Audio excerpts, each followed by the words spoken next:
The Gillette Cavalcade of Sports is on the air.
There need be no additional descriptive words used today. This is the seventh game of the World Series, and this is the game.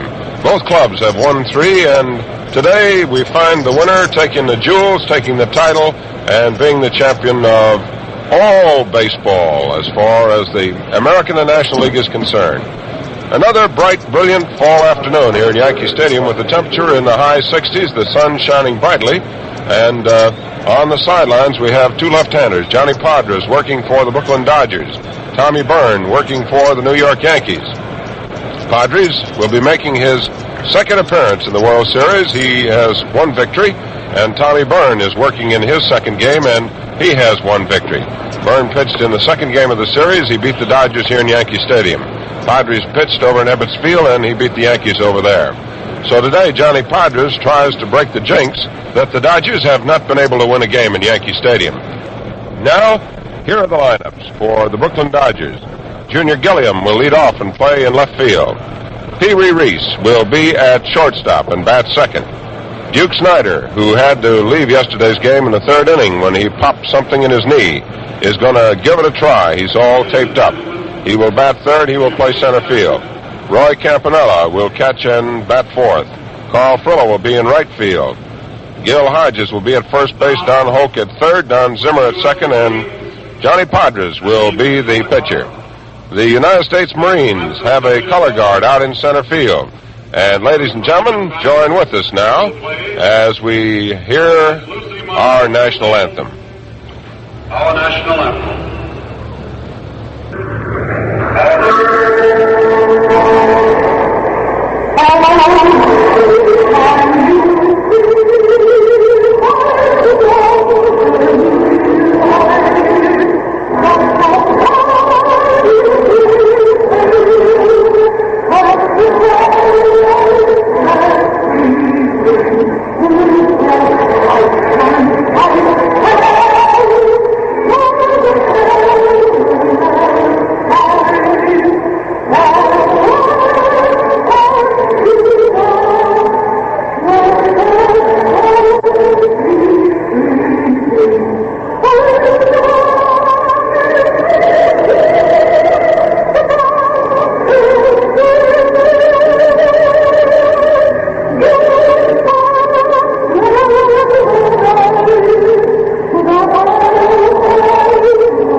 We have given you the lineup for the Brooklyn Dodgers, and now for the homestanding New York Yankees. Phil Rizzuto will lead off and play shortstop. Billy Martin will play second base and bat second. Gil McDougall will bat third and, of course, play third base. Yogi Berra will bat fourth and catch. And Yogi Berra, by the way, is the only member of either lineup who has hit safely in all games. Hank Bauer will play right field, and he will bat fifth. Batting sixth is Bill Skowron, the big, strong right-hand batter who yesterday hit a home run to the opposite field. Bob Cerv will be in center field. Elston Howard will be in left field, and Tommy Byrne, the left-hander, the veteran, will go against the youngster, Johnny Podres, the left-hander. So today will be a Southpaw's holiday, and the Brooklyn Dodgers will try to prove that, they can win this World Series. Padres now has concluded his warm-up tosses, and Tommy Byrne wants to get in a few more licks to make sure that that arm is just right. The wind is blowing in the direction of left field, and it's a slight breeze high up, not too much wind down below on the playing field. The center field flag not flaring out too much, but the flags up on top of the roof where the wind can get to them are full out, which would signify that the velocity is about 10 miles per hour. The day is slightly hazy, although the sun is shining brightly, and there's a slight shade of gray cloud way off to the left, but over to the right, it's nice and clear. The umpires for today's game, the final game of the 1955 World Series, Jim Honachek will call the balls and strikes. Umpire Lee Balafant of the National League will be at third base. Bill Summers of the American League will be at second base. Frank Discoli of the National League will be at first base. Down the left field line is John Flaherty of the American League, and down the right field line is Augie Donatelli of the National League. The New York Yankees come busting out of their dugout, and the song symbolic of baseball, Take Me Out to the Ball Game, gives them a serenade as they trot to their positions. The Brooklyn Dodgers send out Junior Gilliam, and now ready to take us along in the first 4.5 innings of this, the big game in the World Series, is Al Helfer. Bob, awful sorry to see that you have such a heavy chest cold, fella. Hi, everybody. Yes, we're ready for the final game of the World Series, 1955. And for the past 24 hours, it has been said over and over across this great land of ours, this is it. But the phrase bears repeating. And it is it here at the Yankee Stadium this afternoon. We'll know, ere a couple of hours, who the world champions are going to be. And before we get this one started with the Wake Forest Deacon going out to take the mound now for the New York Yankees, let's pause 10 seconds for station identification. This is Mutual, the radio network for all America.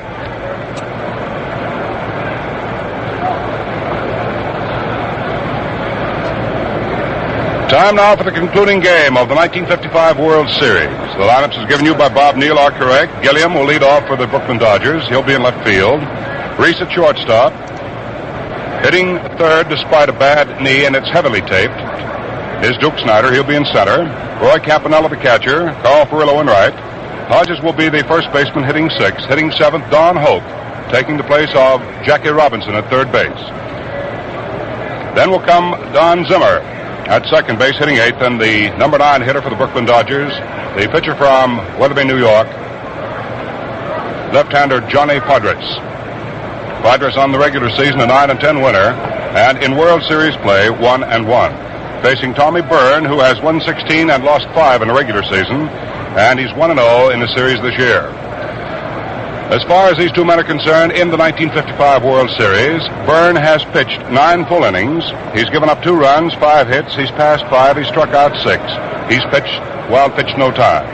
For Johnny Podres, his record is equally impressive. He's pitched 9 innings, given up 3 runs, 7 hits, passed 2, struck out 6. He's wild pitch no times. So we're expecting a humdinger of a ball game here this afternoon at the Yankee Stadium. As Bob told you, the wind blowing out toward left field. It's not much of a wind and will not help or hinder fly balls hit into that sector to any great degree.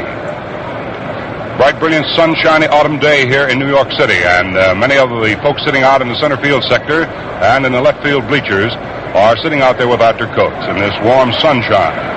Back under the protective overhang of the stadium, of course, the folks have draped themselves in at least suit coats. Umpire Jim Honachek behind the plate here for the final game has called for the first batter, and Jim Gilliam, a switch hitter, steps up. Jim batting right-handed against left-hander Tommy Byrne. Gilliam has 6 base hits for 20 trips to the plate in the series, and he's batting at an even 300.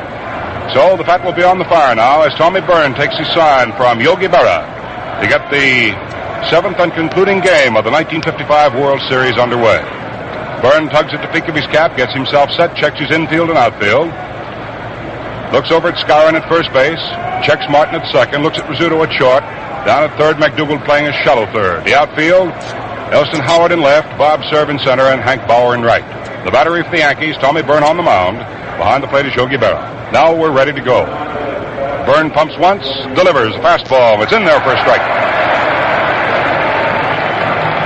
So the history books have the pages laid open. The record books are ready to receive whatever's to be written in them within the next 3 hours. The umpire at first base is Dascoli. At second is Bill Summers. Down at third is Lee Ballanfan. Along the left field line, it's Red Flaherty. Down the right field line, Augie Donatelli. The pitch, a curveball, slammed back over the mound. Rizzuto coming in fast and short, picks up, throws to first base in time, and Gilliam is out. High chopper hit back in the mound. Rizzuto handled it very neatly. That'll bring on Reese.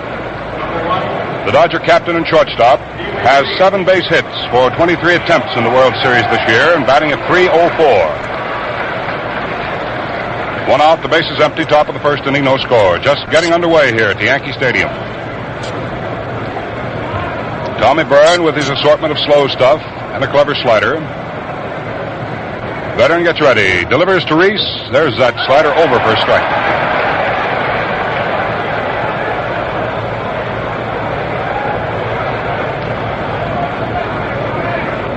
Byrne monkeying around out at the mound, takes his time. Yogi Berra stays down in the crouch, pumping a sign. The outfield for Reese plays him slightly shaded around to right. They figure he might poke into right field, and he usually does. He'll reach for that outside pitch. The 0-1 delivery to him. Curveball swung on by Reese, hung out into center field. Bob Cerv coming on to get the range, whacks the mitt, reaches up and takes it for out number 2. 2 down, top half of inning number 1. No base runners, and the batter is Duke Snider. Duke kind of limping up to the plate.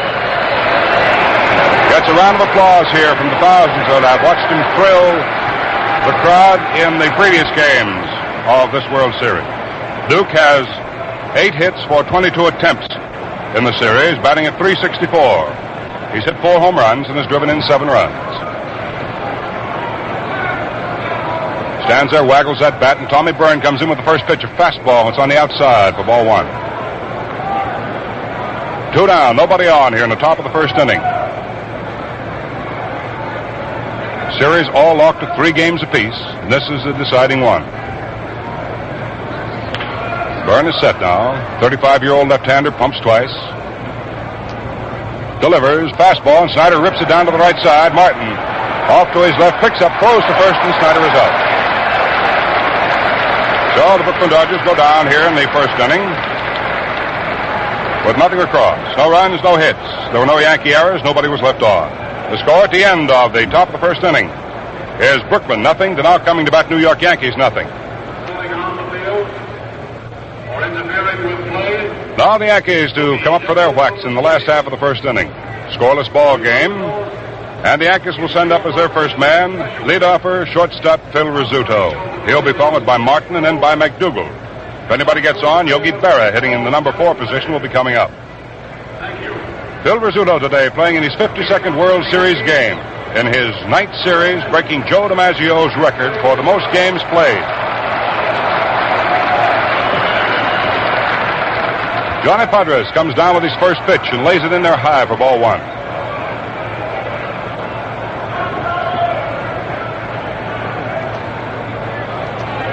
Rizzuto has 3 for 12 in the series, batting at .250. Swings on this pitch, soft curveball. It's popped up right off to the right of the plate in foul territory. Campanella skipping over a bat, makes the catch, and we have the first out in the last half of inning number 1. The batter is Billy Martin. The old corporal has hit 7 for 22 tries, batting at .318.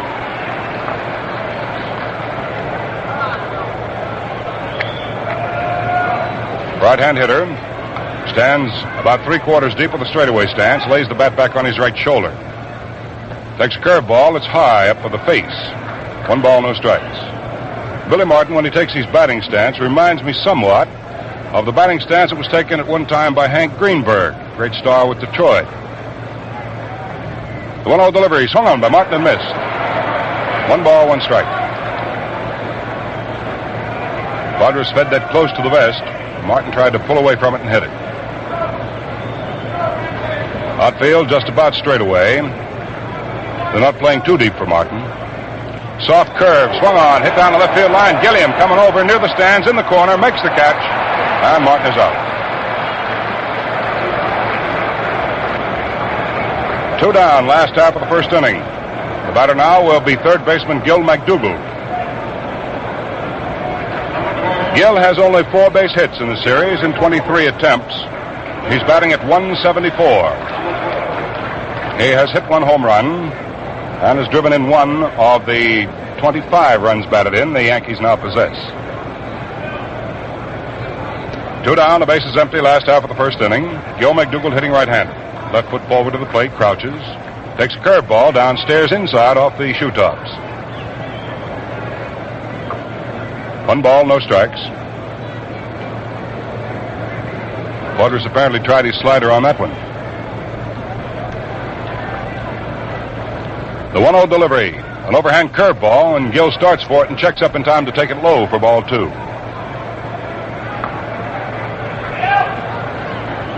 We're expecting to see some fancy pitching here this afternoon with these 2 left-handers going. Padres working now. It's 2-0 count.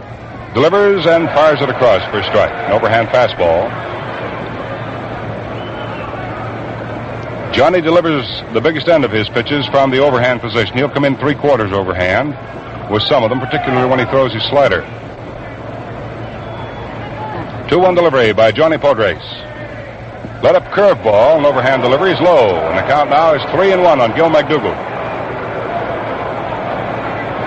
2 down, last half of the first, no base runners, and no score between the Yankees and the Dodgers in the 7th and concluding game of the 55 series. All the action coming to you from the Yankee Stadium this afternoon. Padres delivers an overhand fastball, swung on a miss, for strike 2. Now a full count to Gil McDougald, 3 balls and 2 strikes. Gillette Safety Razor Company of Boston, very happy to be able to send you the action from the Yankee Stadium this afternoon, and all the action throughout the 1955 World Series. Padres ready. Here's his 3-2 delivery. Slow curve for called strike 3. So McDougald is out of there. And that's all for the Yankees in the last half of the first inning, as Johnny Padres hangs up his first strikeout today and his 7th in this World Series. It's piggyback, Jack, piggyback. You'll get Papermate built-in pen refill. Old Papermate has a new pen There's none to compare. with the Piggyback, refill. you've always a spare. With 2 points, 2 ink supply. if you're student, policeman, or clerk, you can be sure with a Papermate. You'll always finish your work. No more aggravation.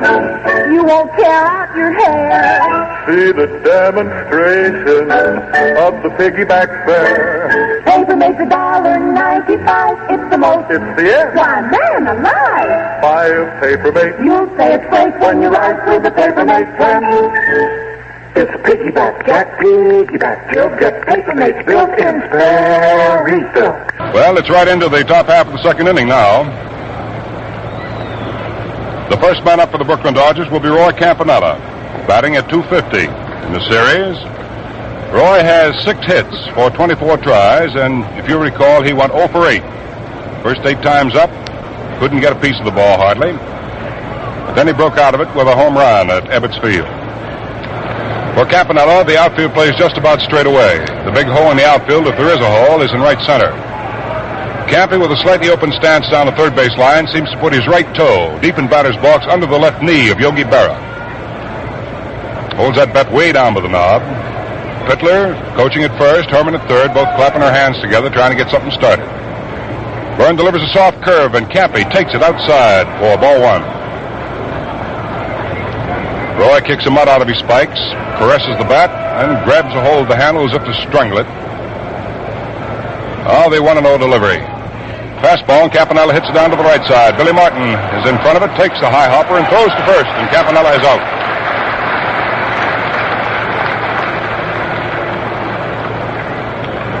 One away in the top of the second inning. The batter is Carl Furillo. Carl Furillo in this series owns one home run here at the Yankee Stadium. He hit it in the first ball game when he went 3 for 4, and a home run and 2 singles.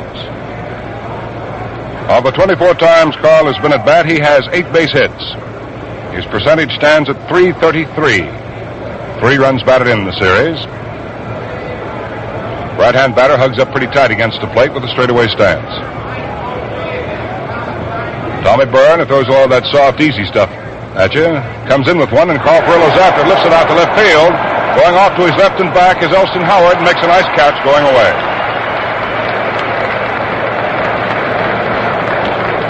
So they're 2 down here in the top of the second inning. The bats on both sides of the fence have been rather silent so far. Gil Hodges, batting at .273, comes up there. He's hit 1 home run in the series. Poked it over the right center field scoreboard at Ebbets Field. He has 6 for 22 as a batsman in the series. So he steps up to the plate right now. The bases are empty, 2 are down. We're in the top of the second. There is no score. Byrne ready, working to a right-hand batter, throws a fastball that misses outside and high. 1 ball and no strikes. The wind has kicked up a little more now, coming in from behind right field, blowing across the diamond and out behind left. Byrne throws 1-0, big curveball, it stays low. 2 balls, no strikes.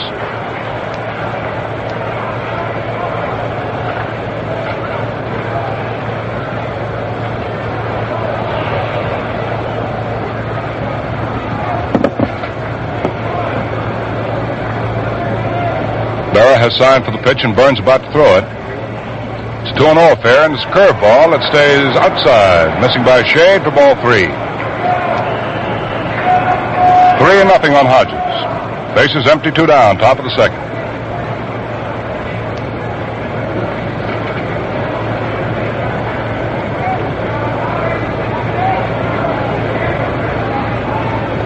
Hodges with his closed stance. Looks at this pitch, outside and high for ball 4. So Hodges draws a base on balls, and this will bring up Don Hoke. That's the first base on balls issued by either pitcher, the first for Byrne today, and the 5th, make it the 6th in the series for him. Don Hoke was used as a pinch hitter. So let me check back and make absolutely certain about his having been used as a pinch hitter. I do know he came in to run.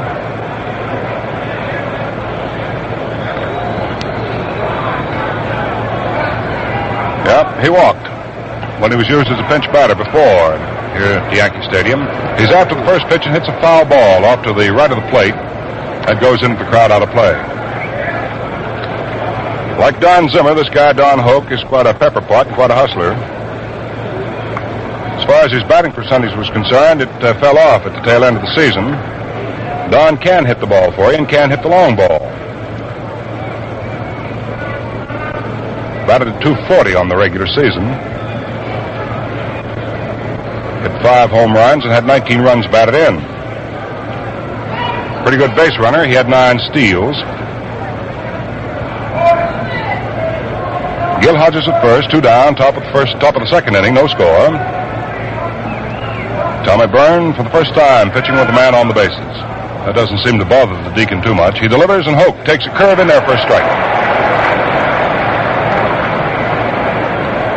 0-2. The count on third baseman Don Hoke, taking the place of Jackie Robinson this afternoon. Jackie has come up with a bad Achilles tendon in his heel. Shouldn't have played yesterday, but he wanted to play, and manager Austin needed him. So he went ahead, and the result is he cannot play today. He may be used as a pinch hitter. Next pitch is swung on. There's a bounding ball hit solid to the right side. Martin over to pick up, throws to first, and Hoke is out. So Martin gobbled that one up very well. Here in the second inning, slight threat of the Dodgers goes for the boards. The threat that was set up by the walk to Hodges. No runs, no hits. No errors, 1 man was left on. So the score at the end of 1.5 innings of play remains. The Brooklyn Dodgers nothing, and the homestanding New York Yankees have nothing. Look sharp, feel sharp. Be sharp and listen, mister. How are you fixed for play? Do you have play? How are you fixed for play? You better check. Please make sure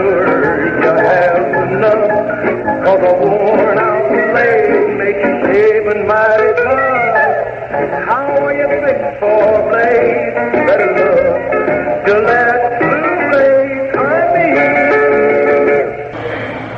In the last half of the second inning, the first batsman up for the Yankees will be their number 4 hitter in the order, Yogi Berra, hitting at .450. Padres tries a fastball on him and whistles it in there for a strike. Berra has 9 base hits for 20 at-bats and has hit 1 home run. Left-hand batter standing deep. Padres tries the curve on him and swung on, hit out to center field. Duke Snider limping over under it and makes the catch.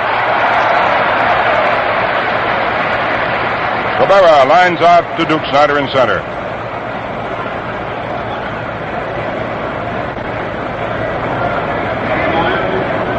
Up to the plate now comes Hank Bauer, one of the fine Yankee competitors.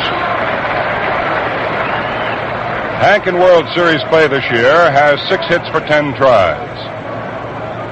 He's batting at .600. Has 1 run batted in. Padres fires the fastball at him and gets it over for a strike. Bauer came back to the wars, but good yesterday. He had 3 base hits, all singles, and 4 times up. That's right near par for the course. Swings on a curveball and hits it sort of off the end of the bat. It's a roller down to second. Zimmer comes up with it, throws to first, and Bauer's up.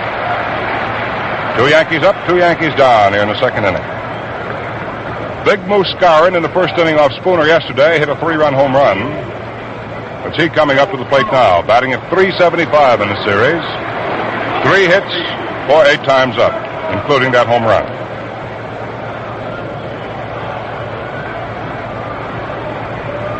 Skowron's a pretty good sized guy, pretty strong. Right-hand hitter. Takes a slow curve pumped in there, and it's low for ball 1. Skowron is sort of nervous and fidgety at the plate, always on the move, leans over and holds the bat high off his shoulder. Fastball swung on by Skowron, drilled out along the right field line. It bounces and up into the crowd for an automatic 2-bagger. Ground rules double for our Moose Skowron. Hit an outside pitch to right, and on 1 hop, carried up into the stands. There's the first hit in the ball game, given up by Padres. That's his 8th in the series. And Bob Serve is coming up to the plate. 2 down, Skowron is on at second, and Serve up there batting at .167.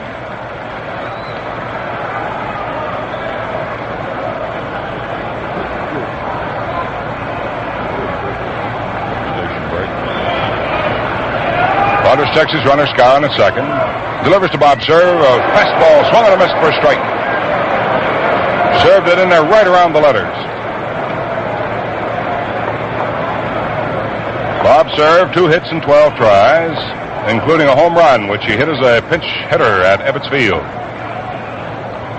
Padres ready with the 0-1 delivery. Checks his runner, Skowron. Delivers a plate, a soft curve. Swung and a miss for strike 2. Serve lost his bat on that one.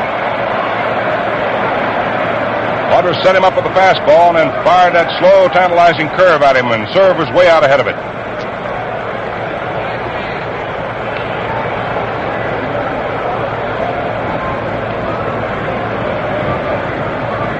Padres leading with Roy Campanella.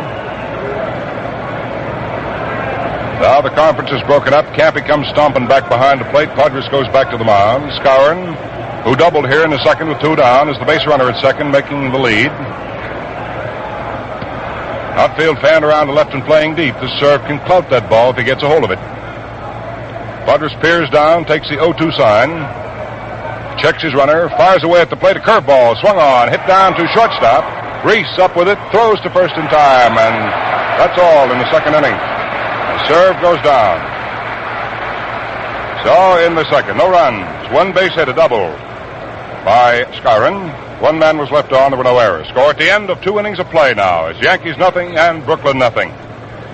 Tommy Byrne comes to the mound now to start the 3rd inning. He'll pitch to Zimmer, Padres, and Gilliam in that order. But before we get started, let's quickly pause for station identification. This is Mutual, the radio network for all America.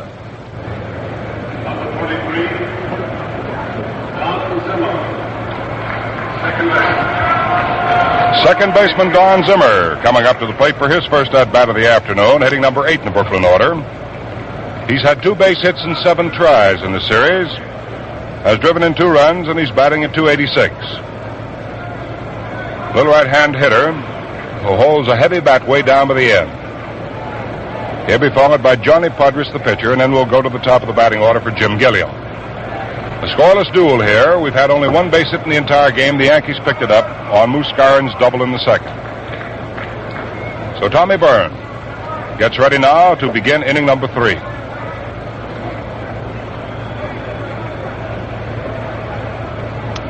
Byrne sets, fires it in there, and the pitch is swung on, dragged across the carpet to short. Rizzuto off to his left, up with it, makes the throw to first in plenty of time, and Zimmer is out.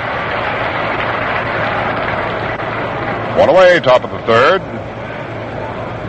Johnny Podres in the World Series this year has had one hit in 3 at-bats. So he's batting at .333.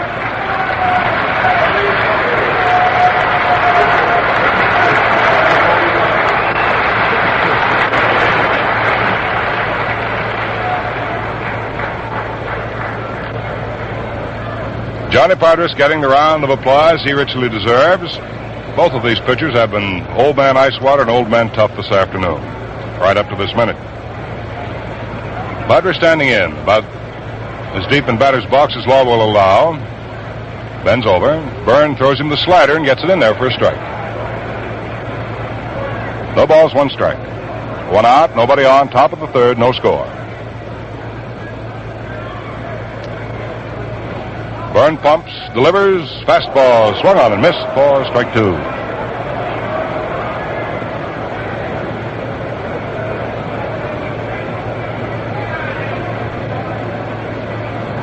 Byrne working right back to Podres on the 0-2 count, throws a curveball. It's popped right back here by our cameras, right off to the left of us. Somebody almost got that one.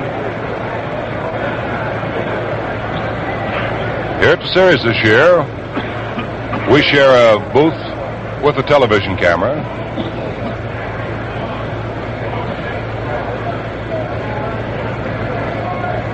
We've been talking to it right along, but the thing never answers us back. The 0-2 delivery now to Johnny Podres. Byrne is ready. So is Yogi Berra. 1 out, nobody on, top of the third. Overhand curveball, slammed down to the right side on 2 big hops. Billy Martin makes the play on it, throws to first, and that's all for Podres. 2 men up, 2 men quietly down in the 3rd inning. Jim Gilliam rolled out to shortstop to begin things for the Dodgers in the 1st inning, so he's making his 2nd appearance. 6 for 21 in the series.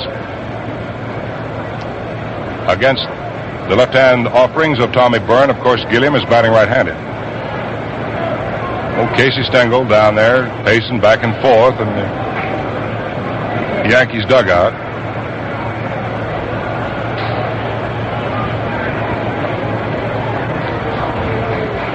Byrne delivers a soft curveball that Gilliam takes low for ball 1.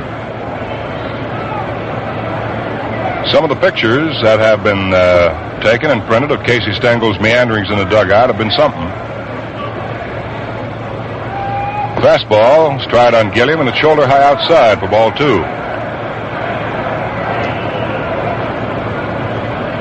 You ought to hear old Case lecture to his boys, too. Oh, me.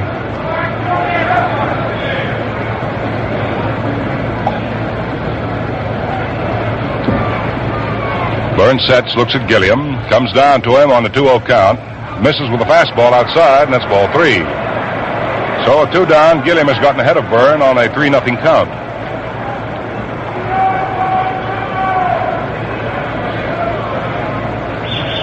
No score in this one so far. Byrne delivers 3-0. His pitch is low outside for ball 4. That's the 2nd walk given up by the Deacon. So the Dodgers find themselves with their 2nd base runner. Byrne did the same thing after getting Campanella and Ferrillo. He walked Hodges, then Hope rolled out behind Hodges to retire the side. The batter now is Pee Wee Reese. Reese flied to center field in the 1st inning to Bob Serve. So Pee Wee's 0 for 1.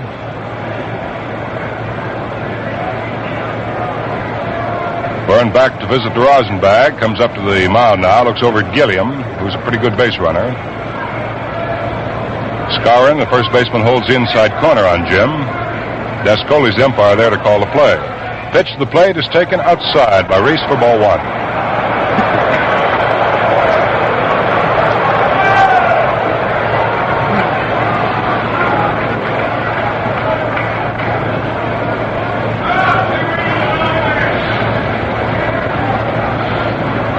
Byrne to the top of the stretch again with the check of the runner. And a pitch to the plate to Reese, and he lays it in there for a called first strike.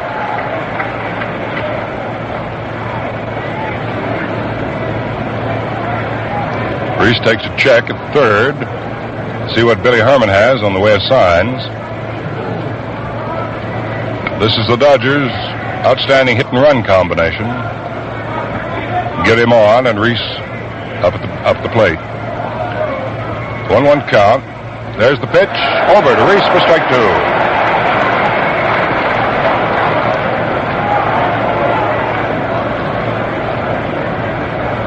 Byrne came along with a medium-speed curveball. Reese didn't even offer to pull the trigger. Get him leads off at first now with hands on hips. Now he leans over, puts his hands on his knees. The pitch to Reese is swung on, hit foul off to the right of the plate to the crowd out of play, and the count holds at 1-2. No score in the ball game. We're in the top of the third inning. 2 down for the Dodgers. They have a base runner in Gilliam at first base. The Yankees have had only one base runner. That's when Skowron doubled with 2 out the last half of last inning. He remained at second when Serve rolled out behind him from short first. So both of these pitchers are letting out just a little bit more this afternoon. Byrne is set now with Beresmith as a target. The 1-2 delivery to Pee Wee Reese. Fastball swung on, hit out in center field. Bob Serve off to his right, takes the line drive to retire the side. So a Dodger threat again goes for the boards. No runs with no base hits. No errors, 1 man was left on. Score at the end of 2.5 innings. Yankees nothing and Brooklyn nothing. You know, you have to really take your cap off to Dick Snyder for his great play in the series. He's made some fantastic catches, and his big bat has spoken eloquently. You know, Duke shares the record for the most home runs in the series, 4 of them with Babe Ruth and Lou Gehrig. But he's the only man to do it twice, according to the Vest Pocket edition of the official Encyclopedia of Baseball. Now, this book contains a world of interesting baseball facts. It digests the big, comprehensive $5.95 volume, The Accepted Authority, and it's yours free with the Gillette Super Speed Razor at the regular price. Now, get a load of what this book contains. Major League roster with the records, nicknames, birth dates of active players, pitching and hitting records, Hall of Fame members, World Series summaries, All-Star Game results, diagrams and seating arrangements of all Major League parks, record of every World Series player, and much, much more. For your free copy, buy the Gillette Super Speed Razor with Gillette Blue Blade dispenser and travel case at the regular price, $1. The book is attached and costs you nothing extra. Now the last half of inning number 3 here. Elston Howard making his first appearance at the plate today, batting at 182. He's had 4 for 22 in the series, including a home run. He's after the first pitch and hits it back to the screen foul for strike 1. A scoreless duel between Padres and Tommy Byrne. We've had only 1 hit in the ball game, and the Yankees own that one. An overhand pitch is swung on, lifted out into short center field. Coming on for it is Duke Snyder, and he's got the range and has the ball. Howard is out. 1 Yankee away in the 3rd. Tommy Byrne hit one on the snoot in the ball game he pitched. That was the 2nd game of the series here at the Yankee Stadium. He drove in 2 runs with a single, and that's the 1 hit he has in 4 attempts.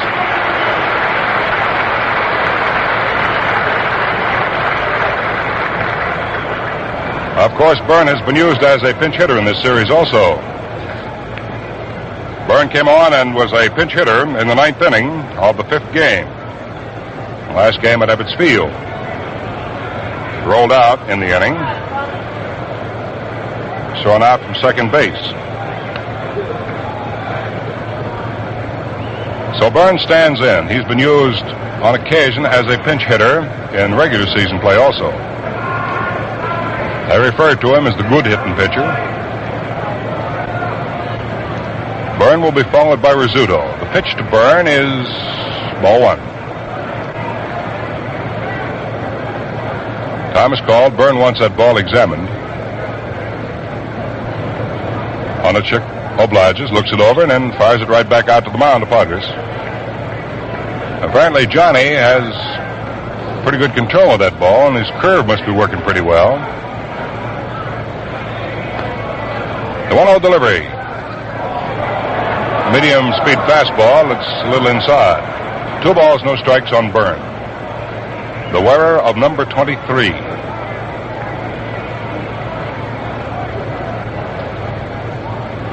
Two-0 delivery. Fastball high. Ball 3.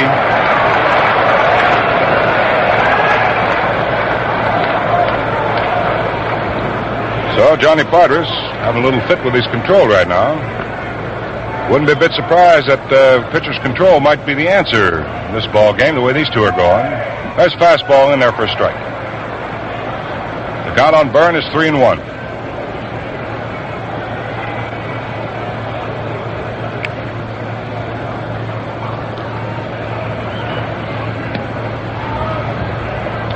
Delivery on Tommy Byrne.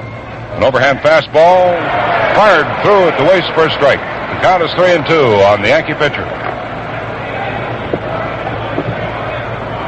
Got one out here in the last half of the third. No base runners, no score. Hits, runs, everything just about as scarce as hen's teeth. Slow curve is hit by Byrne down the left field line foul. That moves back to the crowd, and the count holds at 3-2 on Tommy.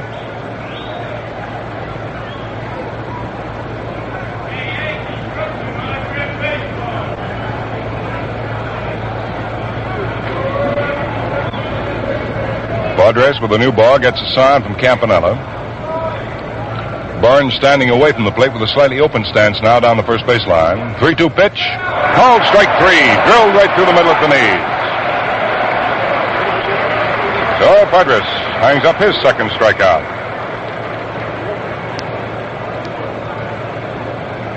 Byrne has yet to get a man via the strikeout route. The top of the Yankee batting order, starting their second go-round, Phil Rizzuto. Phil hit a soft curve and popped it up to the right of the plate to Campanella back in the first inning. Padres works the fastball on the scooter, and it's low for ball 1.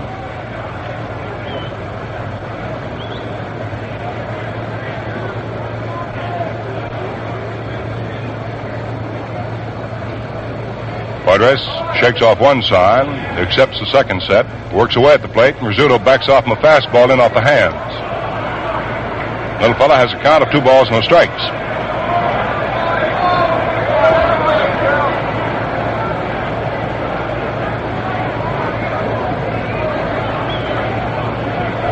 Both of these pitchers here this afternoon, both Padres and Byrne, appear to be just as quick as a cat. Well, hopping around out there. Padres delivers fastball, and this one misses low. Well, the count on Rizzuto is 3-0, just the same as it was on Byrne.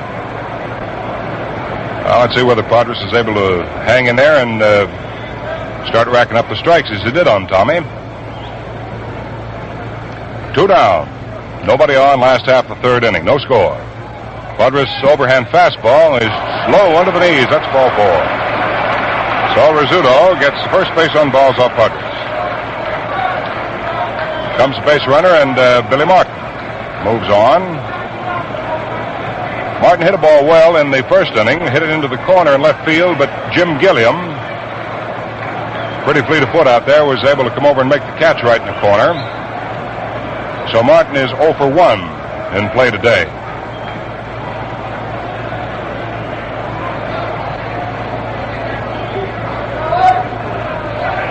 Rizzuto on at first with 2 down.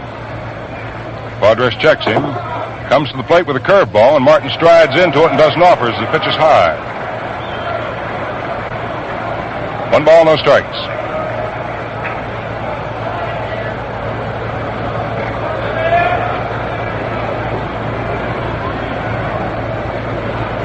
Rizzuto strides away from first. Padres pitches a slow curve to Martin, and this one's in the dirt. 2 balls and no strikes. Yes, sir, I'm afraid we're sitting on a powder keg here this afternoon. The fuse has already been lighted. Now I think it's just a matter of how long it goes until it blows up. Reese has come in and had his little confab with pitcher Padres. He trots back now to his position. Rizzuto steps away from first to count his ball 2 on Billy Martin with 2 down here in the last half of the third. There's a throw to first, and Rizzuto scoots in ahead of it. Hodges returns the ball to Padres, and Johnny climbs up to the rubber and looks down the barrel at Martin. Rizzuto's lead at first. In comes the pitch. Martin takes over for a strike. Martin tried to con umpire Honachek off that one by giving a slight jackknife backward. Jim was looking down over the shoulder of Campanella and called it right up. 2-1 is the count on Martin. Budrus checks his runner, delivers, Martin swings, hits a ball out into right field. It's going to be in for a base hit.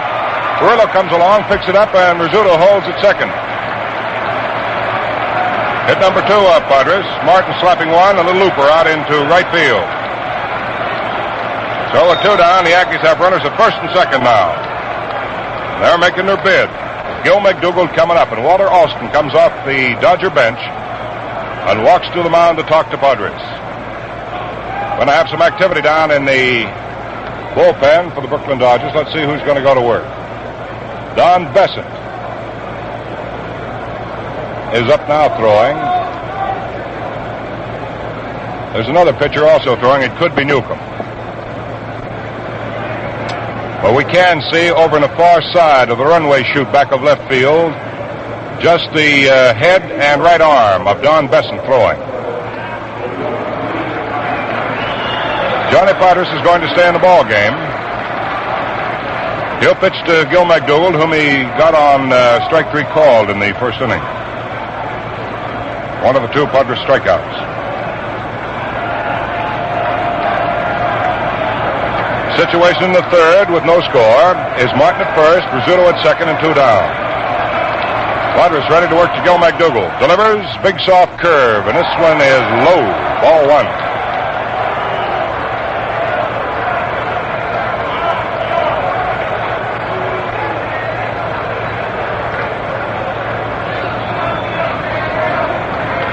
Padres to the top of the stretch now. Check of the runners. The pitch to the plate to McDougald. High this time for ball 2. Both of Padres' pitches were slow curveballs. Let's see if Padres feeds that fast one in there now to McDougald. Campanella's down to call for that pitch, and Padres nods. He's ready to go to work with Campanella. Then McDougald steps away for the moment and calls for time. Rizzuto at second, ready to travel. Billy Martin ready to move off at first. 2 down. Last half of the third, no score. Padres is ready.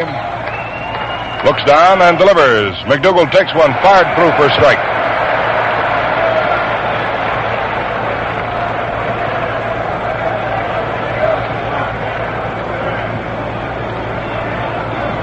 Two balls, 1 strike is the count on Gil McDougald, the number 3 hitter in the Yankee order.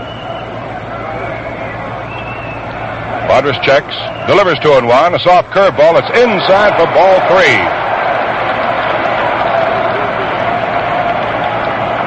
Three balls, 1 strike.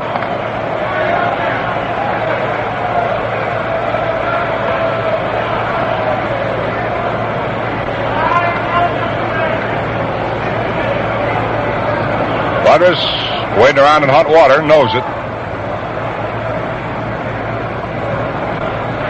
Doesn't want this guy to get away from him. So he asks Campanella again for the set of signs he's flashed. Takes him, goes to the top of the stretch. Here's the 3-1 pitch as the runner's break. Swung on. There's a bounding ball deep behind third, foul that Hoke knocks down. A 3-2 count on Gil McDougald. The runners were breaking that time on 3-1. So old Case is playing this one down to the hill, isn't he?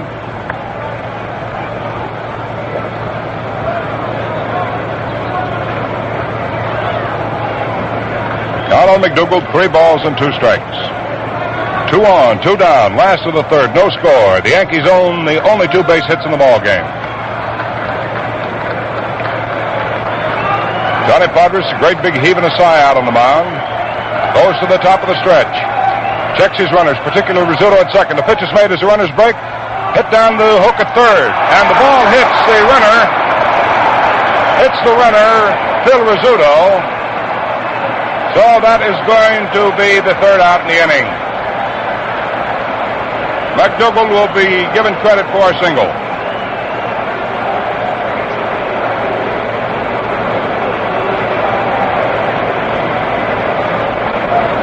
So Rizzuto hit for the batted ball is the third out. There were no runs in the third inning for the New York Yankees. They did come up with a pair of base hits, and there were 2 men left on. There were no errors. The score at the end of 3. Brooklyn nothing. The Yankees have nothing.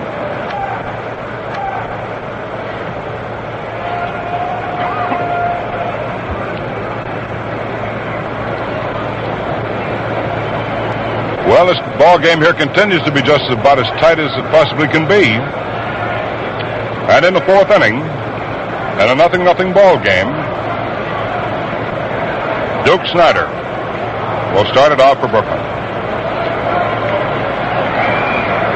For the Yankees, no runs, 3 hits. For Brooklyn, no runs, no hits. So Tommy Byrne comes out to see if he can't continue to spin the web. Folks are sitting around just waiting for something to happen. And it will. Byrne is ready. Duke Snider up there. He's 0 for 1. Swings on his first pitch, and it's a high foul ball off the first baseline. Scouring over to the crowd, cannot get it. It's back about 3 rows.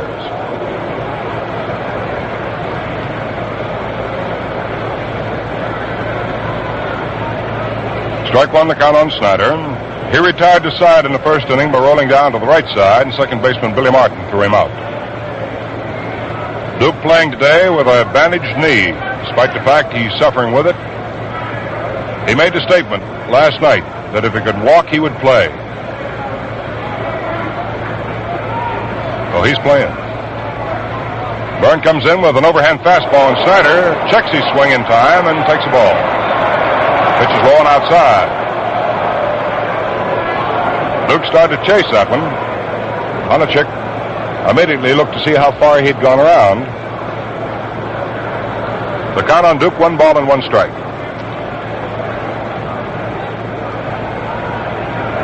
Byrne relieving the pressure with a great big sigh.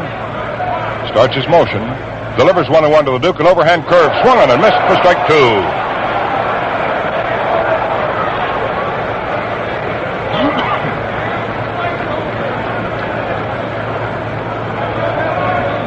Snider will be followed by Campanella and then by Carl Furillo.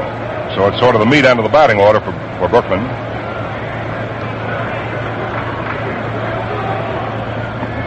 Pitch swung on again and missed. Strike 3. Well, Snider was up there really waving the willow. That'll be the first strikeout for Byrne in the game. That'll give him a total of 7 in this series. And Roy Campanella comes up there. Here's a fellow that pretty much knows what he wants and how to go about getting it. Cappy's got a lot of interest, and he can get what he wants all right. It's natural that he shaves with the up-to-the-minute Gillette Super Speed Razor. Takes a curve, it's outside. Sir, Cappy knows one thing, that's shaving luxury.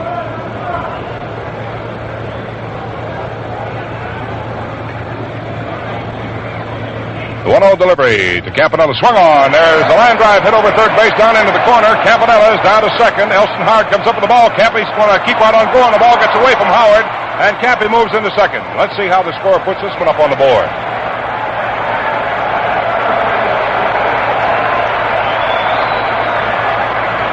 Roy Campanella being given a double into the left field corner. There's the first Brooklyn hit. Hit number 1 off Byrne. That'll be the 6th hit he's given up in series play this year. The batter is Carl Furillo.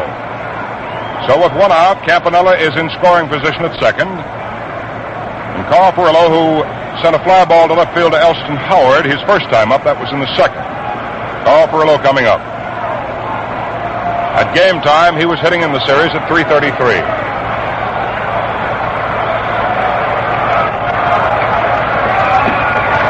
Tommy Byrne in his first spot of the afternoon. Delivers to the plate, and Perillo swings on a curveball and drills this one down the left field line to the crowd foul. That had the distance, but was pulled too much.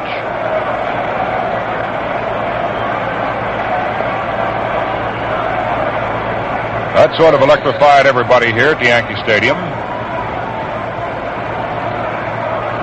Oh, this will be a battle this afternoon, and regardless of which side of the fence you happen to be on, you'll be able to see good plays, good strategy on both sides of the fence. And you'll see determination, competition, competitiveness. You'll see it all here this afternoon.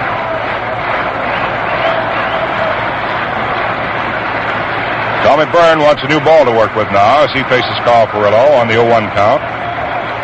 Campanella, who runs a little faster than most people think he can, steps off at second.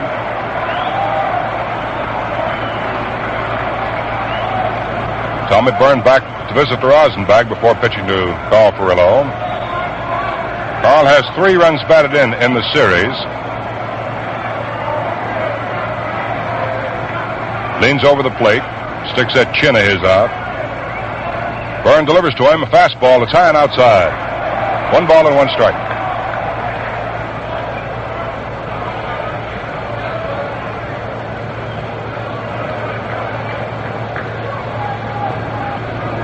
Cappy strides away from second. His lead isn't big. He's playing it pretty close to the vest. Byrne checks him, then delivers the plate, and Perillo takes under the knees. Ball 2. 2 balls, 1 strike. 1 out, 1 on, no score.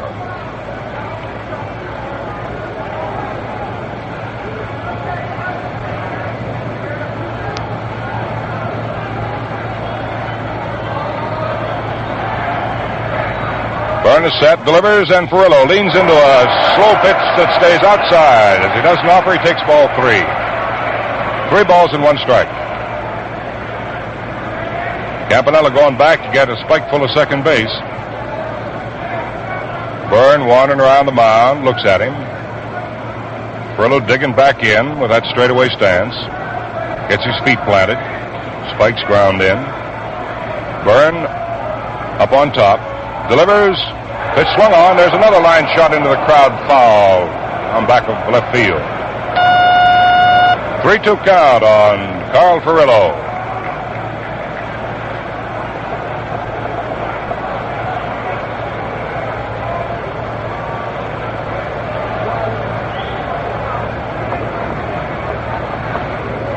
Tommy Byrne massaging up a new ball. Carl Perillo getting set. Beats that bat down on the rubber home plate. Measures off. Campanella takes his lead at second. Byrne is ready. The 3-2 pitch to Perillo. Fastball swung on. Dribbled up toward shortstop. Rizzuto's going to have to hurry. He comes up with the ball, makes his play first. They have Perillo, and going over to third base is Roy Campanella.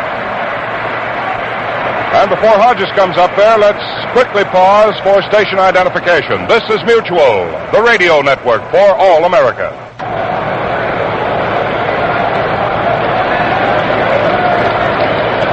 This is Al Helper along with Bob Neal back at Yankee Stadium. Ready to continue now in the 4th inning as Casey Stengel comes charging out of the Yankee dugout. He wants to talk to Tommy Byrne for a minute. Give him some instructions probably about how to go with Hodges, whom he walked back in the 2nd inning. So Hodges coming up for his first official at-bat. The potential tie-breaking run is on at third base in Roy Campanella. There are 2 down in the top of the 4th inning. Tommy Byrne has given up just 1 base hit. That was Roy Campanella's double. Well, with 1 out here in the 4th inning, Roy hit it into the left field corner. Gil Hodges standing in. He's wrapped in 3 runs for the Dodgers in the series. He's hit 1 home run. Byrne checks his runner at third. The left-hander pumps and throws, and Hodges takes a curve. It's bent in over the fist for a strike.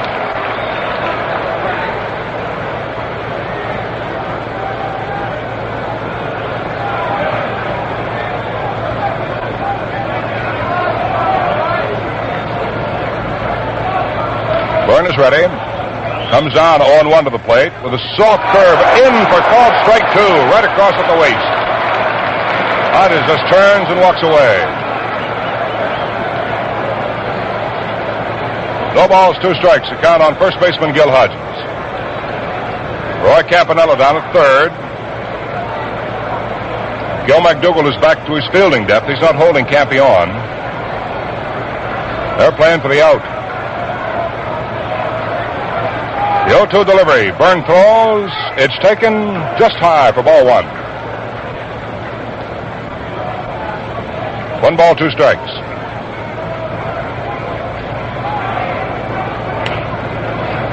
Hodges a pretty good plate guardian. Byrne, who has found control, ready to pitch 1 and 2. Delivers. Pitch is swung on. There's a high fly ball hit foul off the third base line. That'll go back into the second tier, out of play. Count holds on Hodges at 1 ball and 2 strikes. Gil McDougall coming back to his fielding depth behind third. He's just about 3 steps off the line. Rizzuto deep in the hole at shortstop. Outfield fan around the left and playing deep for Hodges. The big hole in the outfield is in right center. And occasionally Hodges hits in that direction.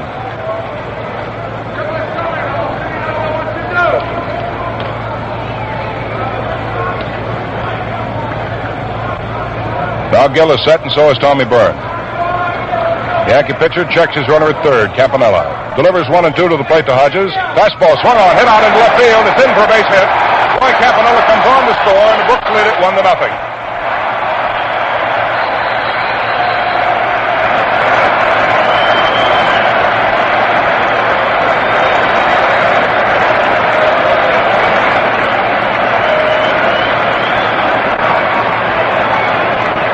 Gil Hodges gets his 4th RBI of the series and gets a second hit here this afternoon off Byrne, the hit which cost Tommy a run. The batter coming up is Don Hoke with 2 down. Hodges at first. Hoke retired to side in the second by hitting a bounding ball to Billy Martin at second and being thrown out. Hoke digging in. He's a belligerent type of ball player, this Hoke. Takes a curveball. It stays up above the letters. That's ball 1.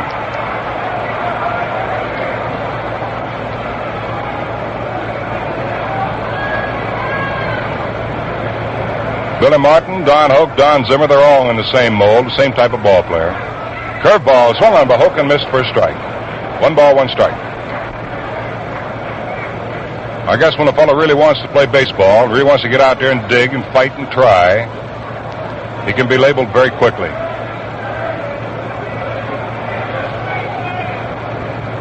This Martin on the right side of that Yankee infield has really been something, hasn't he? Now the 1-1 delivery by Tommy Byrne. In it comes to Hoke. Curveball swung on and hit down to third. Up with it is Gil McDougall, throws unerringly to first, and the inning is over. So that's all here in the 4th inning for Brooklyn. However, they break the barrier. 1 run. There were 2 base hits in the inning. There were no Yankee errors. And 1 Dodger left on to strand 3 now and going to bat 4 times. Score at the end of 3.5 innings of play. Brooklyn 1, the New York Yankees 0.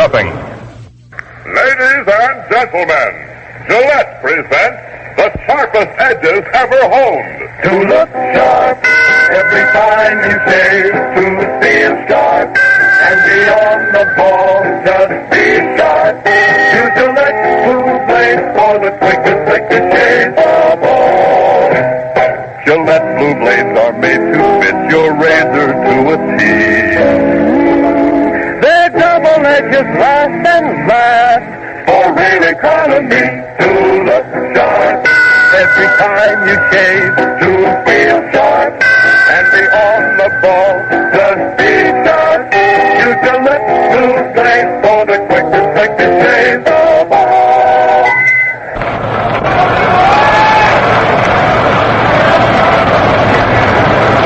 Facing a deficit of 1 run, the New York Yankees come to bat here in the last half of the 4th inning. They'll send up Yogi Berra, Hank Bauer, and Moose Skowron. Johnny Podres, who has given up 3 base hits to the Yankees so far, is ready to face Yogi, whom he got in the 2nd inning on a line drive to center field to Duke Snider. Podres delivers, and Berra, hitting left-handed, takes a fastball drilled under the knees for ball 1. The right side of the infield pulled to the line and deep. The outfield way around to right and very deep. The big hole in the outfield's down the left field line for Berra. Fastball, and Yogi after it hits a high pop-up out into center field. Coming over for it's Jim Gilliam. Duke Snider's there, and it won't allow the ball to drop. Yogi Berra winding up at second.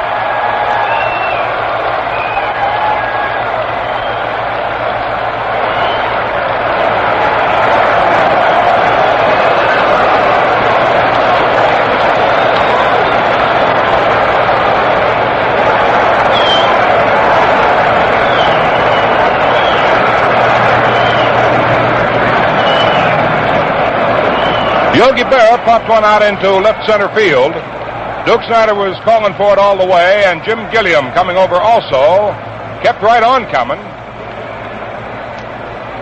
And at the last minute, then Duke Snider, to keep from running into his left fielder, stayed off. And at the very last split second, Gilliam fell away, and the ball dropped between the two of them for a double. So Yogi Berra is on at second base, representing the tying run for the New York Yankees. And that will be hit number 4 of Podres. And the batter is Hank Bauer. So now the clutch has come as far as Podres is concerned.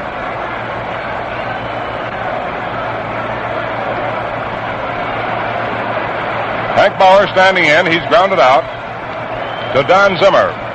His only time up today. Podres ready, delivers to him. Bauer swings on this, hits it out to right field. Cofferillo off to his right, under it, makes the catch. Yogi Berra has to come back to second. Cofferillo whips that ball into second baseman Zimmer. 1 out. Last half of the 4th inning, the tying run still riding at second base. Bill Skowron, Yankee first baseman, who drilled a double to right field in the 2nd inning, becomes the Yankee batsman. Moose standing in. Johnny Podres checks his runner. Back at second base, that's Yogi Berra. Looks down at the Moose. Comes in with his first pitch, an overhand let up. It's high and outside for ball 1.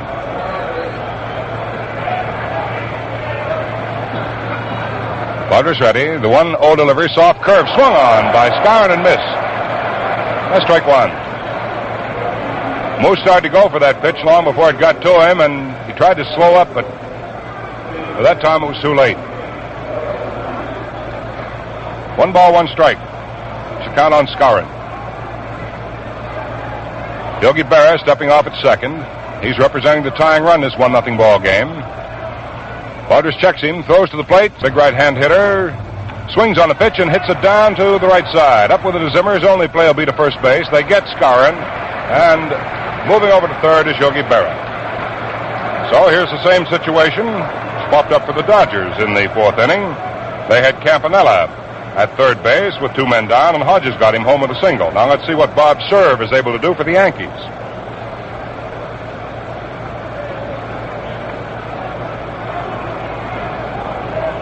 Serve retired to side in the 2nd with Skowron at second base. When he hit down to shortstop, Reese threw him out. So he's 0 for 1. Podres delivers, fastball way inside. Ball 1. Berra hugging pretty tight there to third base. Don Hoke playing just about 2 steps behind the bag and about a step and a half off the line. Now he comes over about 3 steps off the line. Podres delivers, Serve takes high. 2 balls, no strikes.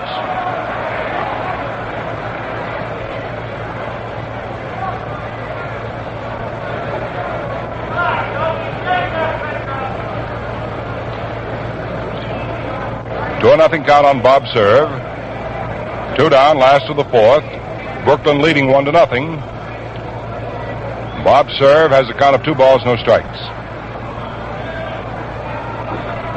Podres delivers to him. Soft curve, and Serve after it hits a long one, but it's foul down the left field line up to the 2nd tier. 2-1.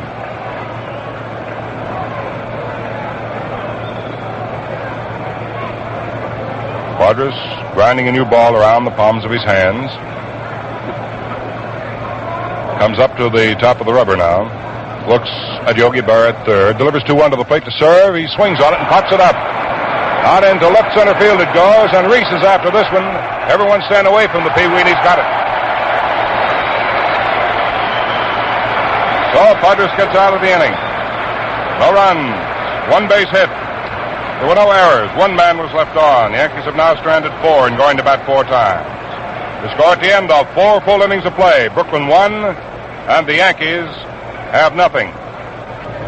Tommy Byrne now, 1 run behind, faces the Brooklyn Dodgers in the top of the 5th inning. We'll have Zimmer up there, followed by Johnny Padres, and then the top of the batting order in Jim Gilliam. Going into the 5th inning, the 4-inning totals read: Brooklyn 1 run, 2 hits, no errors. The Yankees no runs, 4 hits, and no errors. Don Zimmer came up in the 3rd inning as a leadoff man and grounded out to shortstop. So he's 0 for 1.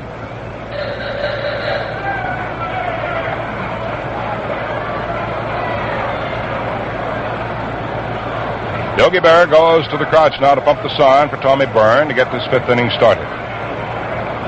Zimmer standing in, forward at the plate, closed stance. Byrne delivers him, curveball, it's over. Strike 1. At the beginning of the season, little Zimmer was going after those curveballs quite a lot, but he's been laying off them. Byrne tries another slow curve, and Zim goes after this one, doesn't get it. That's strike 2.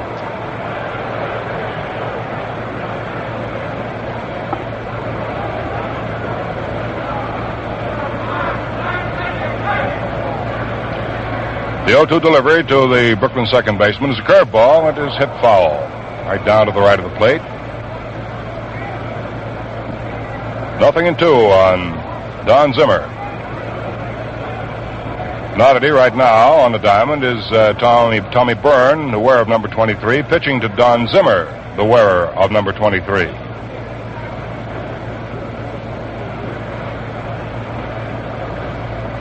They right now don't feel as though they have anything akin at all. The 0-2 delivery from Tommy Byrne to Don Zimmer will be coming right up. Tommy starts his pumping motion. The left-hander throws. Another curveball. This one's outside. 1 ball, 2 strikes.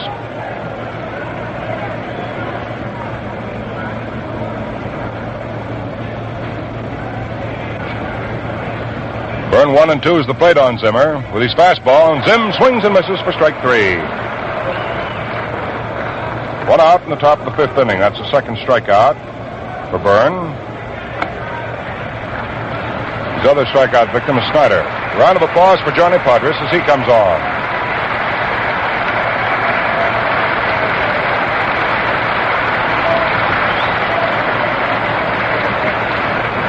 Padres committed the second out in the 3rd inning for Brooklyn when he rolled to the right side, and Martin took his bounding ball and tossed him out. Left-hand hitter standing in. 1 out, nobody on, top of the 5th. Brooks 1, the Yankees nothing. Fastball swung on by Padres and popped up right down the third baseline, midway between home and third in foul territory, and McDougald handles it without any trouble whatsoever, so that's the second out. Jim Gilliam rolled to short in the 1st inning for the first out, and then came up in the 3rd and walked, so he's 0 for 1. 2 down, the base is empty, top of the 5th, and Gilliam the batter, hitting right-handed. 1-0 to score in favor of Brooklyn. Tommy Byrne bends the first pitch into Gilliam. It's taken outside for ball 1.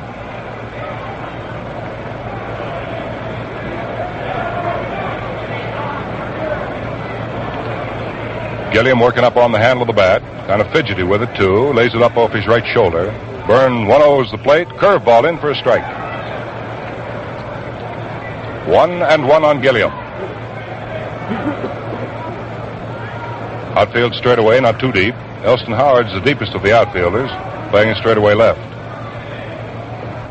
Byrne delivers 1-1. Gilliam swings on the pitch, hits it past the mound. Over to his right is Martin, picks it out of the dirt, throws to first, and Gilliam is down.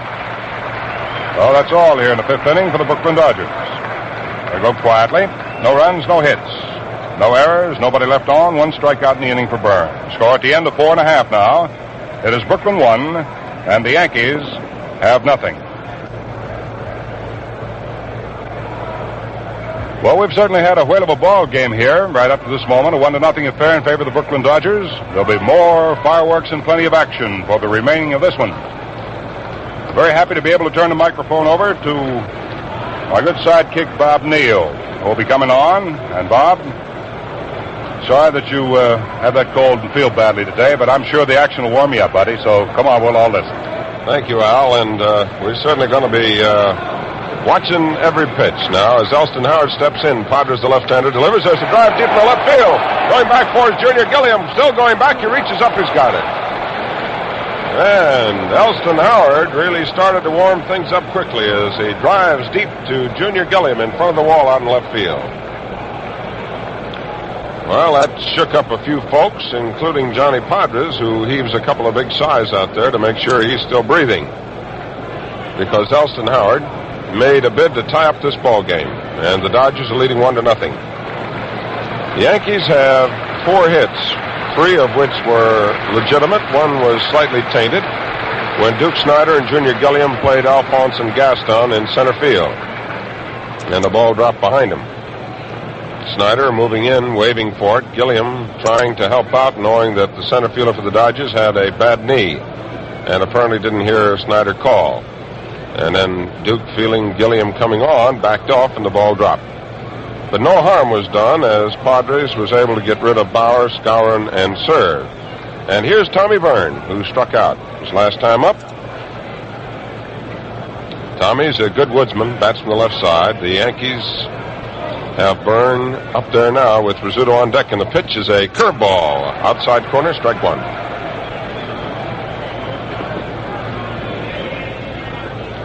The Dodgers have Duke Snider around in right center field. Deep in right field is Carl Frillo. Ready as Padres deals a curveball. It's on the inside corner, strike 2.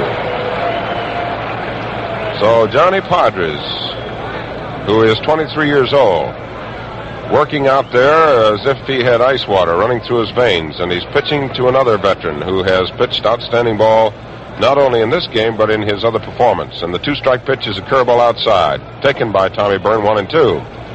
Squirts out of Roy Campanella's mitt, and Tommy Byrne picks it up, takes a look quickly, and hands it off to Campy. Frankie Crosetti coaching down at third for the Yankees. Bill Dickey at first, the outfield around the right. Shallow and left, protecting with his left-hand batter up, is Junior Gilliam. And the pitch is a curve strike. And for the second time, Tommy Byrne is called out on strikes. And that is strikeout number 3 for young Johnny Padres. So the Yankees have 2 men out, and their leadoff batter, Phil Rizzuto, steps in. In his other appearance against Johnny Padres, Rizzuto in the other game had 1 hit and 2 times at bat, and he is playing in his 52nd World Series game. The little guy is a right-hand batter. Padres comes in there with a fastball, a ground ball on the left side. Waiting for it is Hoke. He lets Rizzuto run. He pumps his throw over. He's got him. So in the 5th inning, the Yankees go down 1-2-3 order. No runs, no hits, no errors, nobody left on. And at the end of 5 full innings of play, the score, Brooklyn 1 and New York Yankees nothing. If during the course of the remainder of the ball game I occasionally sound like Henry Aldrich, I hope you will bear with me, because somewhere along the line we have picked up one of those dandy New York colds. No runs, 4 hits and no errors for the Yankees, and 1 run, 2 hits and no errors for the Brooklyn Dodgers. And leading off for Brooklyn in the top of the 6th inning will be the captain of the Dodgers, Pee Wee Reese. He has no hits and 2 times at bat today. In his last time against Tommy Byrne, he had 2 for 4. And in the series prior to today, in 23 times at bat, had 7 hits. So Pee Wee, a right-hand batter, steps in. Tommy Byrne, the left-hander, looking into Yogi Berra, and the outfield has Bob Serve a few steps over in right center. Deep in right field is Hank Bauer, and around and left is Elston Howard, with the right side of the infield playing back. McDougall comes in 2 steps at third, and the pitch by Byrne is a curveball strike. Byrne and Padres have been almost automatic coming in with that ball. They both know where that plate is, and they both have been hitting it. Here's the pitch, and it's a liner out over Rizzuto's head, out of the left center field, going over to serve. And he's got the ball, and making the turn at first and holding on is Pee Wee Reese. And he's on with a single. So the Dodgers have come up with their third hit off Tommy Byrne. And for the first time in today's ball game, they have the leadoff batter on. And in there now is Duke Snider, playing despite a trick knee, one that he injured yesterday. And the Yankee outfield pulls to the right, with Hank Bauer going back near the right field wall, Bob Cerf pulling around in right center. Billy Martin is deep at second. Rizzuto shaded over towards second, and McDougal is in close at third. Here's the pitch to Snider. Shortens up, takes a curve outside, ball one.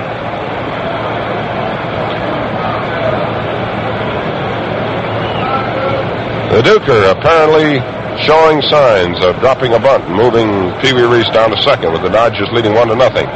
And time a-wasting in this, the seventh and the game of the World Series. Because all else now only contributes, and this is the one that decides who's the champion. Reese leads away from first, and Byrne didn't like it and steps off. And so Reese goes back. Skowron holding against the runner at first. There's Reese jumping off. The swing, it's a take and a strike.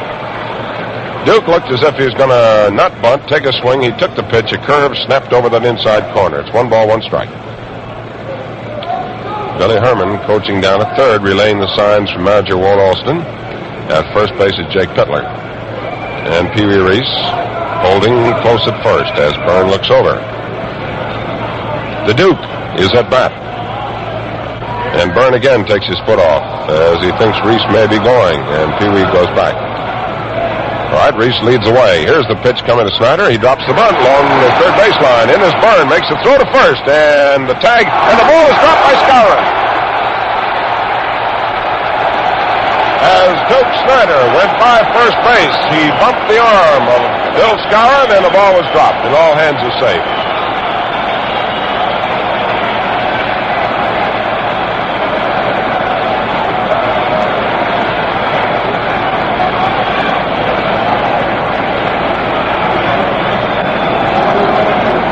The bunt was a beauty, about 10 feet away from the plate.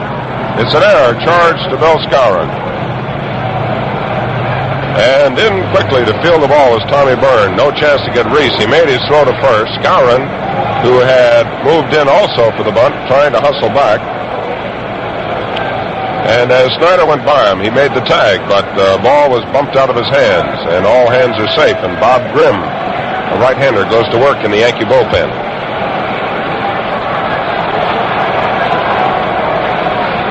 So there's a conference out there on the Yankee mound. Tommy Byrne, Yogi Berra, Gil McDougal. And Roy Campanella, standing back at the plate, is, waiting to see what the boys are going to do. Campy knows how Skowron feels because in an earlier game, Skowron came plowing into the plate. Campy had him out, and in tagging him, the ball got knocked out of his hand. Snider got credit for a sacrifice, and there's an error charged to Bill Skowron. Reese on second. Snider on first. Nobody out. Roy Campanella the batter. Byrne is ready. Delivers a curve outside. Ball one. Campy taking that pitch. Phil Rizzuto cutting back a second. Reese getting back safely. The outfield straight away. The Dodgers won. The Yankees nothing. We are in the top half of the sixth inning. On deck is Carl Furillo. Roy Campanella, right-hand batter with an open stance, his left foot pointed down that third baseline. Gil McDougal moves in 2 steps off the edge of the infield grass. Byrne's ready. The pitch is bunted. And there is Byrne coming in. Makes the throw to first. And the throw is taken by Martin. And out at first, the sacrifice is good. So Campy sacrifices the runners over. The play goes 1-4. While we wait for Carl Furillo, let's pause 10 seconds for station identification. This is Mutual, the radio network for all America.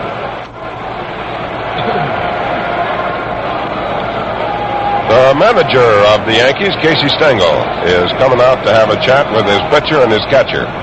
Tommy Byrne standing there, And old Case digging around on that mound.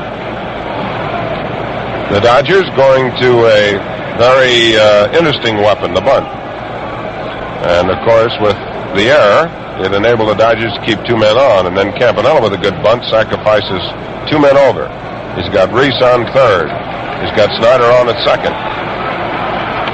And Casey Stengel is going to go with his pitcher. He's going to leave Tommy Byrne in there with Carl Frillo, right-hand batter, coming up. Carl Frillo, in the first game that Byrne pitched, was 0 for 3. They're going to put Carl Frillo on and pitch to Gil Hodges. So there is ball 1. And the next one is ball 2. And the third one is ball 3 way outside. Yogi Berra has to quicken up the step to get outside to grab it. So Reese is on at third. Snyder is on at second. And with one more pitch, Carl Frillo will be at first. And there he goes. So that is the third walk. Charge to Tommy Byrne.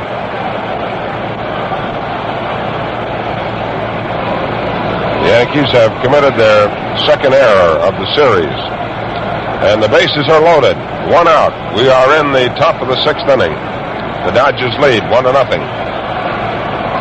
And here is Gil Hodges, who prior to today had 6 hits in 22 times at bat. Against Byrne in his previous game, he was hitless in 3 times at bat. Today he's walked a single, so he's 1 for 1. He drove in the first Dodger and the only Dodger run. And here comes Casey Stengel back out in a slow trot as Gil McDougall moves out to the mound. The wind is blowing from right to left field. And Casey Stengel is going to make a change. So Tommy Byrne will not get to pitch to Gil Hodges. Byrne has worked 5 1/3 innings. So far has been charged with 1 run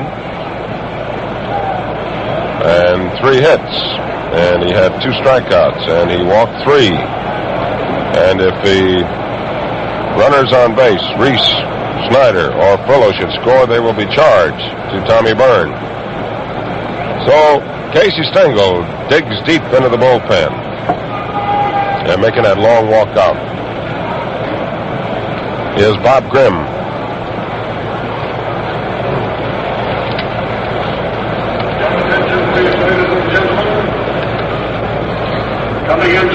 Grimm has been in 2 games. He has worked 7 innings, given up 7 hits, 4 runs, 4 bases on balls, 7 strikeouts. He was charged with 1 loss, and his earned run average was 5.14. Hodges, who will face Grimm, singled twice, struck out once against Bob Grimm in game number 5. So Gil Hodges, grouped around with the bat boy for the Dodgers, and a couple of his teammates, discusses how he thinks he's going to hit against Bob Grimm. And the Dodgers have a chance here to bust loose. And Casey Stengel, after talking to Tommy Byrne, motioning to Bob Grimm that there's runners on third, second, and first. Pee Wee Reese had come in to have a chat with the next batter, Gil Hodges. And listen to the hand that Tommy Byrne gets as he leaves.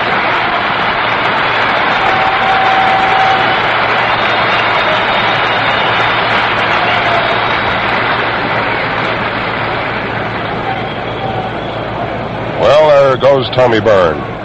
And now we have Gil Hodges standing alongside, waiting as Bob Grimm takes his warm-ups. Sun shining brightly, and the shadows now have reached out to the mound, and they are halfway between first and second, and they have right field over to right center field shadowed out.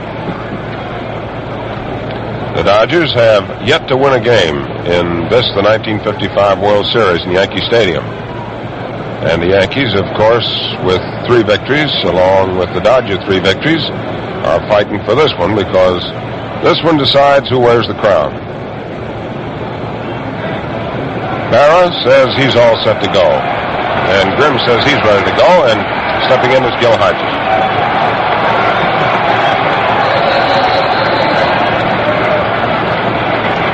Gill wearing number 14, right-hand batter.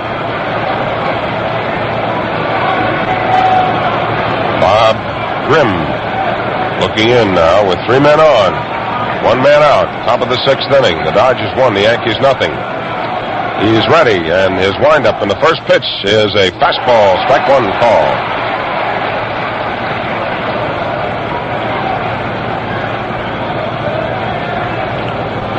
Grimm goes back to get a little rosin. Looks into Yogi Berra. He's ready to work, and here she comes, and it's a curve that breaks outside. 1-1.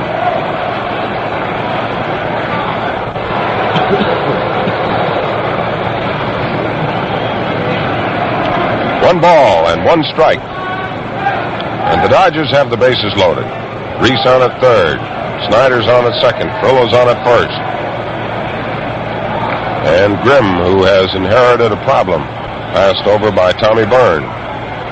Starts into his windup. Here's a 1-1 pitch. There's a curveball hit out into right center field. Going over is Bob Cerv, still going over.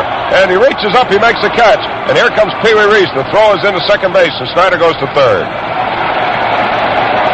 And the Dodgers lead 2-0. As Hodges, with a sacrifice fly into right center field, drives in the second run for Brooklyn.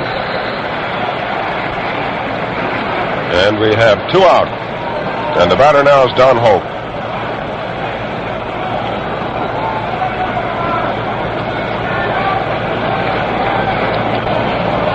So that run is charged to Tommy Byrne. Hoke is hitless in 2 times at bat against Tommy Byrne. Facing Bob Grimm for his first time, right-hand batter. Bent at the knees. Stands about halfway deep in the batter's box. Grimm looks over to first. Looks over to third base to see that Duke Snyder's not moving around too much. He's ready. And spins a fastball that swung on and missed. 1 strike.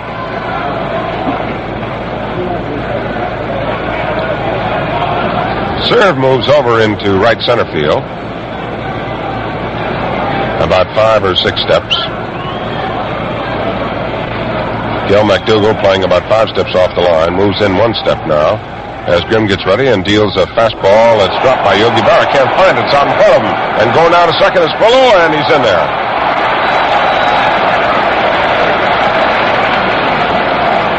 The ball bounced in the dirt and bounced away from Yogi Berra. And Yogi was looking for it and is charged as a wild pitch. So the Dodgers have 2 men in scoring position with 2 out in the 6th inning, and they're leading 2-0.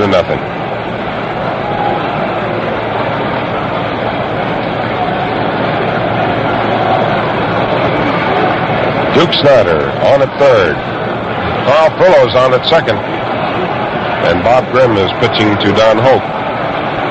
There's 2 out. Hope digs in with his right foot. 1 ball, 1 strike. Grimm looks into Yogi Berra. Into his windup, and the 1-1 delivery. It's a fastball inside. Almost got away from Berra. 2 balls, 1 strike.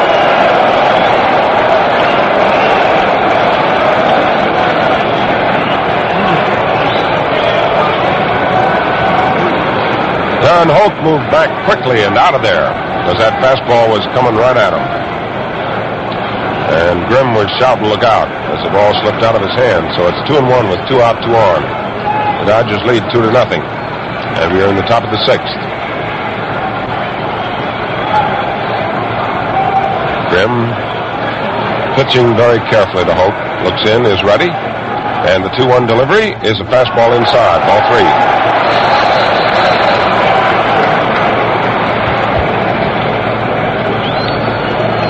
So it's 3 balls and 1 strike.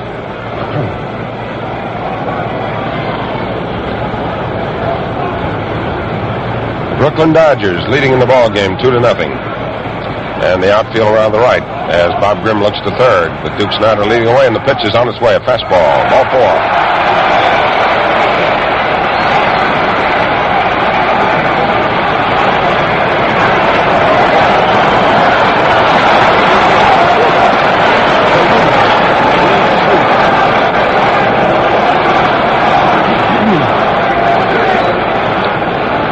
George Shuba is coming up now to bat for Don Zimmer. the left-hand batter. During the regular season, he batted .274, and he stands up there, slightly open stance. The base is loaded. On third base is Duke Snyder. On second base is Carl Fillo. At first base is Don Hope. And George Schuba batting for Don Zimmer. Left-hand batter, and the first pitch by Grimm is a curveball, high and outside, ball one.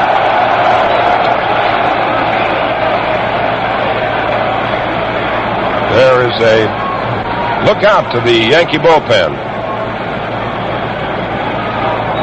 as Bob Grimm finds himself deeper in trouble than the one he inherited. Serve is around in right center field. Deep in right field is Hank Bauer. Runners lead away. The pitch is swung on, a ground ball to the right side. Billy Martin moves over. It's taken by Scour, and he scoops to Grimm. He steps on first. And that's all for the Dodgers. And the play goes 3-1. So for Brooklyn, 1 run on 1 hit, 1 error, and 3 men were left on. And at the end of 5.5 innings of play, the score, Brooklyn 2 and the Yankees nothing. Look out, feel sharp, be sharp and listen, mister. How are you fixed for play? Do you have plenty? How are you fixed for play? You better check.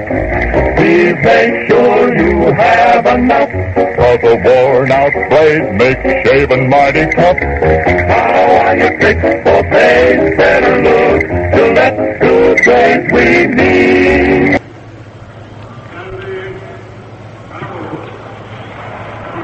Sandy Ambrose is going out to play left field for the Dodgers. And coming in to play second base, Junior Gilliam.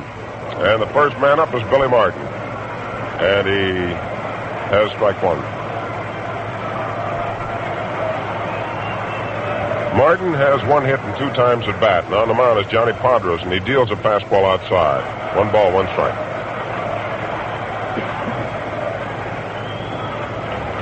This is the last of the 6th inning.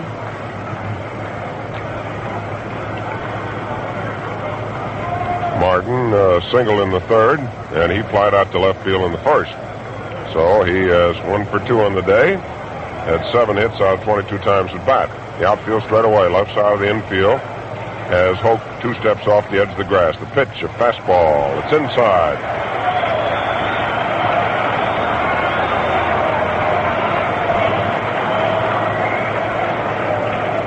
So we have made a correction on the count, and Billy Martin stands in there with a 3-ball count.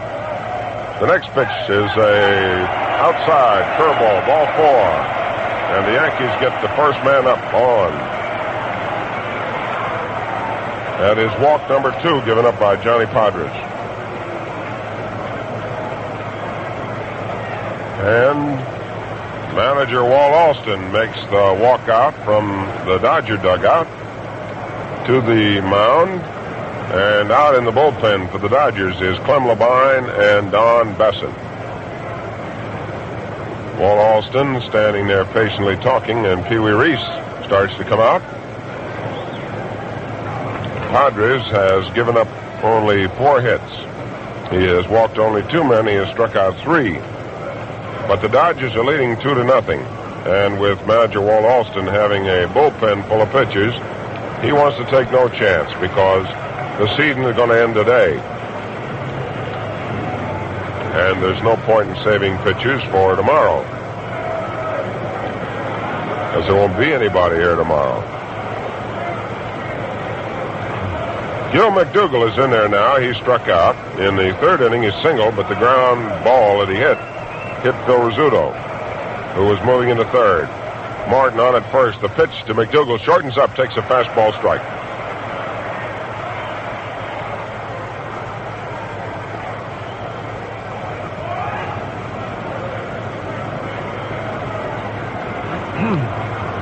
The outfield for the Dodgers straight away. And here's the pitch by Podres, a let-up curve that's bunted along the 3rd baseline. Podres coming over.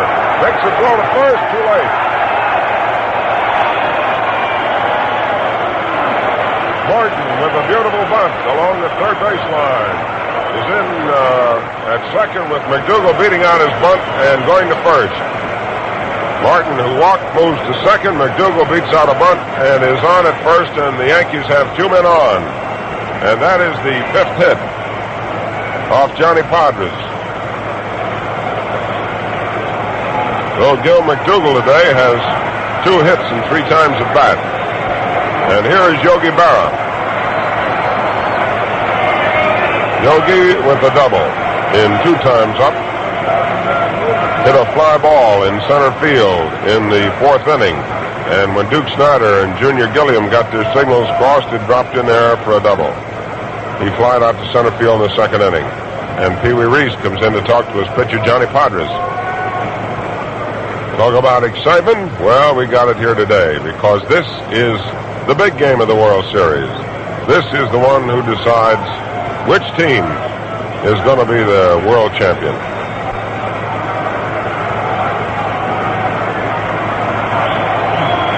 Billy Martin strolls away from second. On at first is Gil McDougal. Right side of the infield is back. Gil Hodges moving in looking for a bunt. And here's a pitch to Berra, the curveball outside, ball 1. Yogi Berra, following the course of that ball very carefully, looks down at Frankie Crosetti coaching at third. The outfield's around the right. Duke Snyder in right center. Carl Fullow deep in right field. Hodges playing even with first and playing in front of the runner. The pitch is swung on. A fly ball hit in the left field. Junior Gilliam, who was pulled around, going hard, heading way over near the foul line. He reaches up and he's got the ball.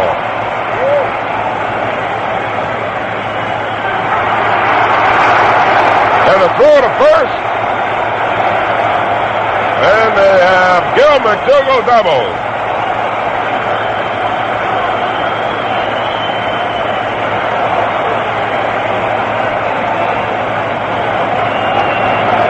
So Yogi Berra hit a fly ball in the corner in left field. And Sandy Amorous, who had taken over for Junior Gilliam, came pounding over right near the line, grabbed the ball, and fired it back to first. And the relay was in time to get Gil McDougal at first base.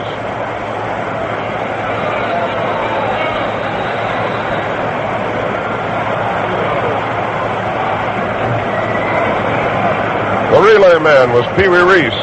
So it goes 7-6-3. And there's 2 out, and Billy Martin's on at second, and the Dodgers are protecting their 2-run lead. The batter's Hank Bauer. Ready to work is Johnny Padres. A curveball delivered inside for ball 1. Great defensive play by Sandy Amorous, who defied all odds by making the catch and then alertly pumping that ball into Reese, who fired it over to first base to double off Gil McDougal. Here's the 1-ball pitch to Bauer. Swing and a roller foul.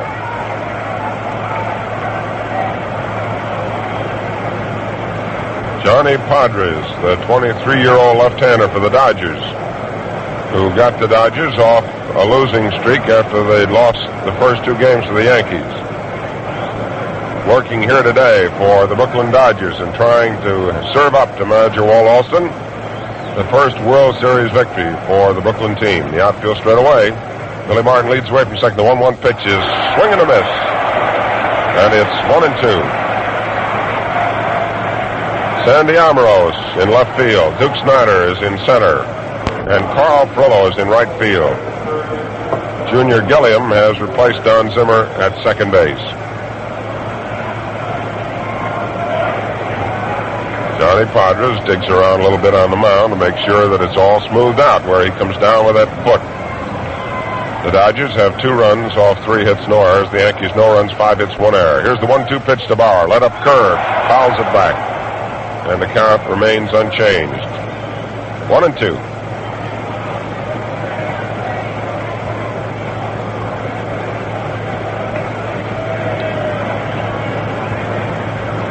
I don't believe a right-handed outfielder could have made a catch of that ball that was hit by Yogi Berra. Sandy Amorous, using his left hand as an aid, reached right in the corner and just got his glove on it. So the wind continues to blow from right to left field, and the Dodger hearts are singing as they hold a 2-0 lead. The 1-2 pitch to Bauer, fastball inside. So it's 2 balls, 2 strikes.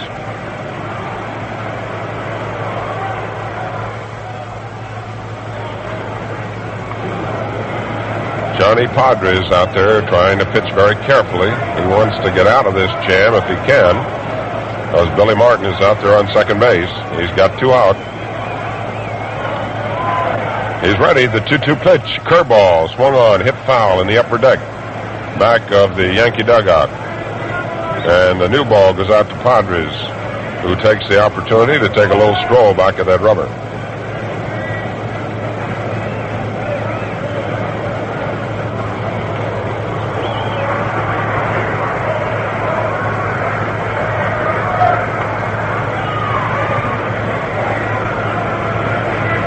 The outfield straight away for the Brooklyn Dodgers with Snyder in center, Ambrose in left, and around in right is Carl Frillo. Ready now is the 2-2 pitch, and there's a ground ball. The shortstop, Reese, moves in for it, makes his throw, and it is in time for the out at first. So in the 6th inning for the New York Yankees. No runs, 1 hit. There were no errors by the Dodgers, and 1 man was left on. And so at the end of 6 full innings of play, the score: Brooklyn 2, New York Yankees nothing. My opponent is no good. My opponent can't even count. You're wrong. I'm right. Although we argue politics, on one thing we're agreed. More slicker, better looking shades. It's Gillette Super Speed. My friend, you change blades 1, 2, 3, and fast, slick shaves you get. Plus double-edged economy.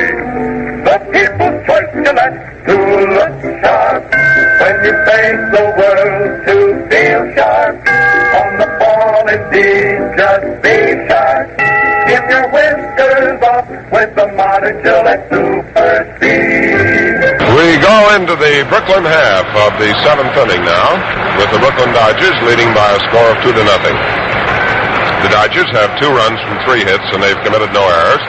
The Yankees have no runs, 5 hits, and they have booted 1.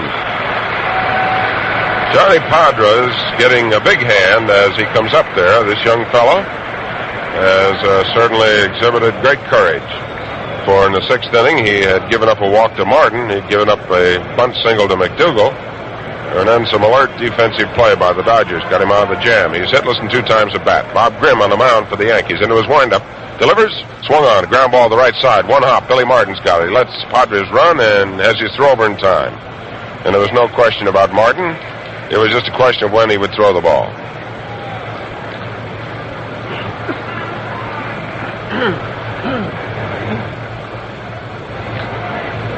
One out, and the batter is Junior Gilliam. Junior is hitless in 2 times at bat. He walked in the 3rd inning. He bounced out second to first in the 5th, and he bounced out short to first in the 1st inning. Gilliam went into today's game batting .300 in the series, had 6 hits in 20 times at bat. And against Tommy Byrne, the last time Byrne pitched, he had 1 for 4. But Bob Grimm is in there now for the Yankees. He came on in the 6th inning, and he delivers to Gilliam. Swung on, a drive deep in the right field. Coming on is Hank Bauer. He traps the ball. It's in there for a base hit.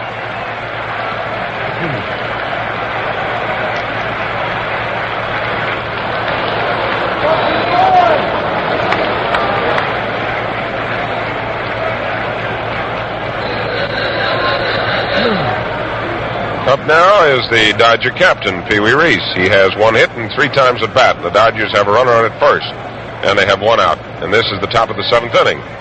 And the Dodgers are leading 2-0. Yogi Berra goes out to have a chat with Bob Grimm. They have had their meeting, and now Yogi comes back.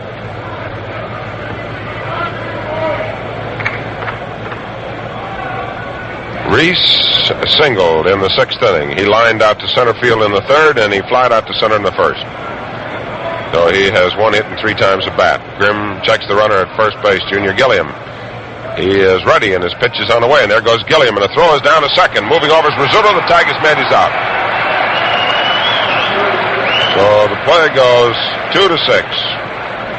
As Junior Gilliam tries to steal a base on Yogi Berra. While we wait for the next pitch to come on up to Pee Wee Reese, let's pause 10 seconds for station identification. This is Mutual, the radio network for all America. Pee Wee Reese is back in there. Fastball, and down he goes as it moved in very close to his head.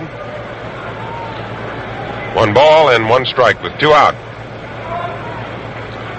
And the Dodgers lose their runner as Yogi Berra, with a good throw down to Phil Rizzuto, who had moved over to cover second, is in time to get Gilliam trying to move in there. Here's the 1-1 delivery, a fastball. It's a little high. 2 balls, 1 strike.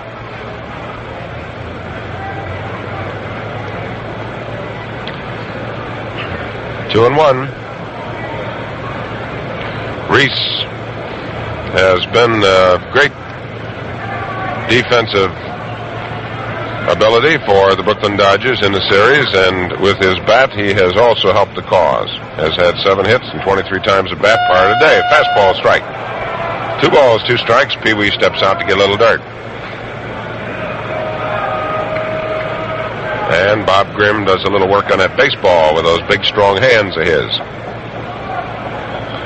Bob's serve moves over in right center field a few steps, and around in right is Hank Bauer.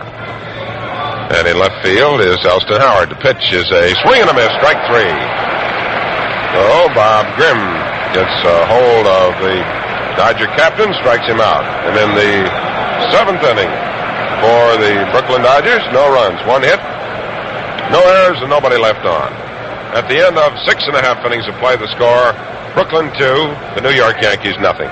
In the 7th inning for the New York Yankees, it will be Bill Skowron, Bob Cerv, and Elston Howard. Or if Casey Stengel decides to make a change, the fans start scooting out from the left field wall out in the direction of center field. He's holding up a program, and apparently he wants the Duke to autograph it for him. And the Duke has got his hand up on his chin. He's probably saying to him, my friend, you are going to probably get one of the quickest exits that's ever been provided in Yankee Stadium. Umpire Bill Summer out there. So a great rooter of Duke Snider's pays the supreme penalty for going out on the playing field, eviction. 62,465 are on hand here today to watch this game. And they're seeing Pip, because the Brooklyn Dodgers are leading 2-0. They have been able to get only 4 hits off the pitching of Tommy Byrne and Bob Grimm.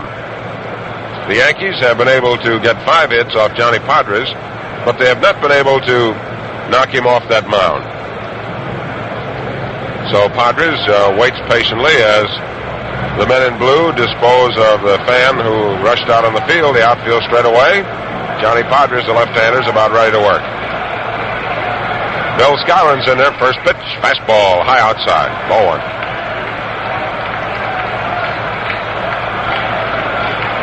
Skowron has 1 hit and 2 times at bat. He doubled in the 2nd inning. Padres ready. The pitch, fastball on the outside corner for a strike. 1-1.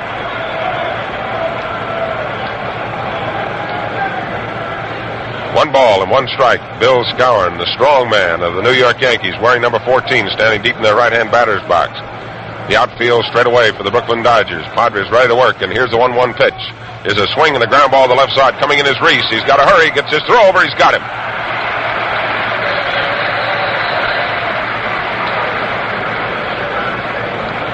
There's 1 out as Pee Wee Reese comes in quickly, scoops that ball up, and Skowron can move down that line. He used to bust those lines playing football, and he knows that you have to pedal your feet to get down at first base ahead of that throw. And Reese, who had to come in to that slow roller, fired that ball over there like a rocket. Bob Cerv, the big strong man, swings from a closed stance, swings on the first pitch, fouls it back up on top, into the stands for souvenir. That was not the fastball of Padres. That was one of fine jet aircraft of the United States Air Force. Here's the pitch to let up curve, a ground ball left side. Reese in, takes it on the off hop, gets the fire over there, and it's in time for the out.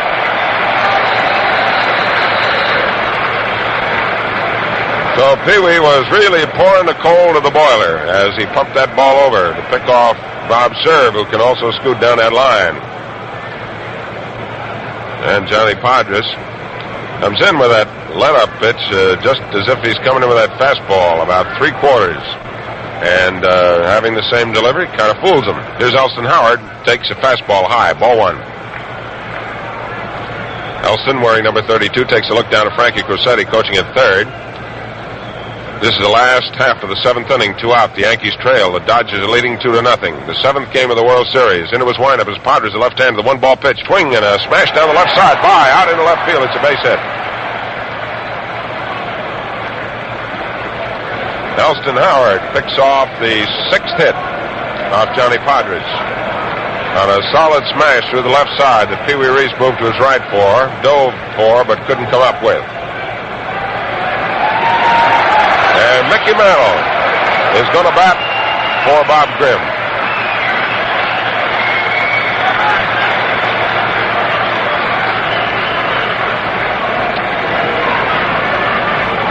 Mickey Mantle, who has certainly been handicapped with muscle problems, has been in only 2 games. He's been at bat 9 times. He has 2 hits, 1 home run, 1 RBI. He has struck out twice.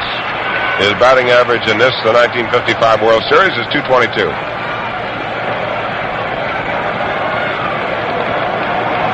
Padres, in the 3rd game, which he pitched against the Yankees and which Mantle was in,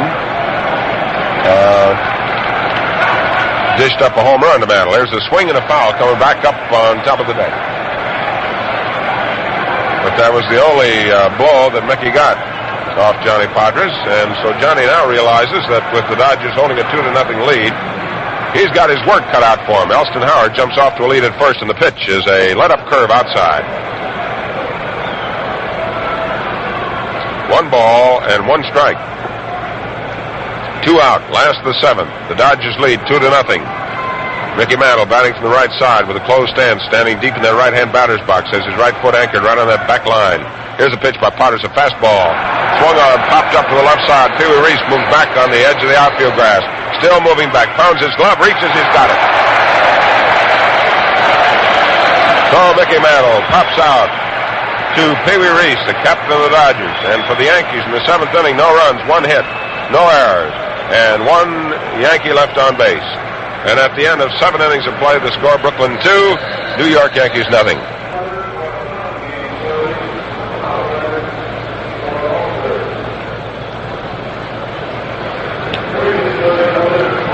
We are going to have a new pitcher for the Yankees, and it looks like Bob Turley. We had Tommy Byrne starting, and he lasted 5 1/3 innings, and Tommy gave up both runs. Bob Grimm, who came on in the 6th, worked 1 2/3 innings, and he gave up no runs. He, however, was nicked for 1 hit, and he did not get into too much trouble. He had 1 strikeout, and it was a big one for him. Pee Wee Reese. So Bob Turley, who throws those bullets, comes on, and Al Helfer here has compiled the total attendance for the series for us. 362,310 of the finest baseball fans, or representative of the finest baseball fans in the world, have jammed their way here into Yankee Stadium in Ebbets Field. And they have seen a dandy. And millions of people all over the world have listened to and watched the World Series as another wonderful gesture of the great folks of the Gillette Safety Razor Company of Boston.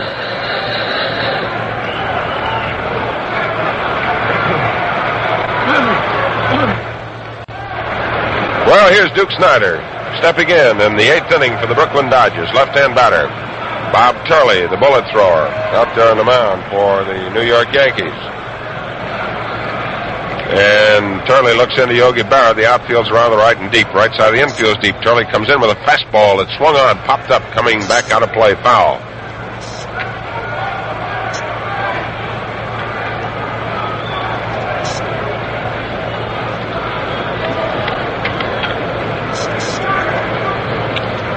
Turley looking into Yogi Berra as Duke Snider keeps flexing that bat.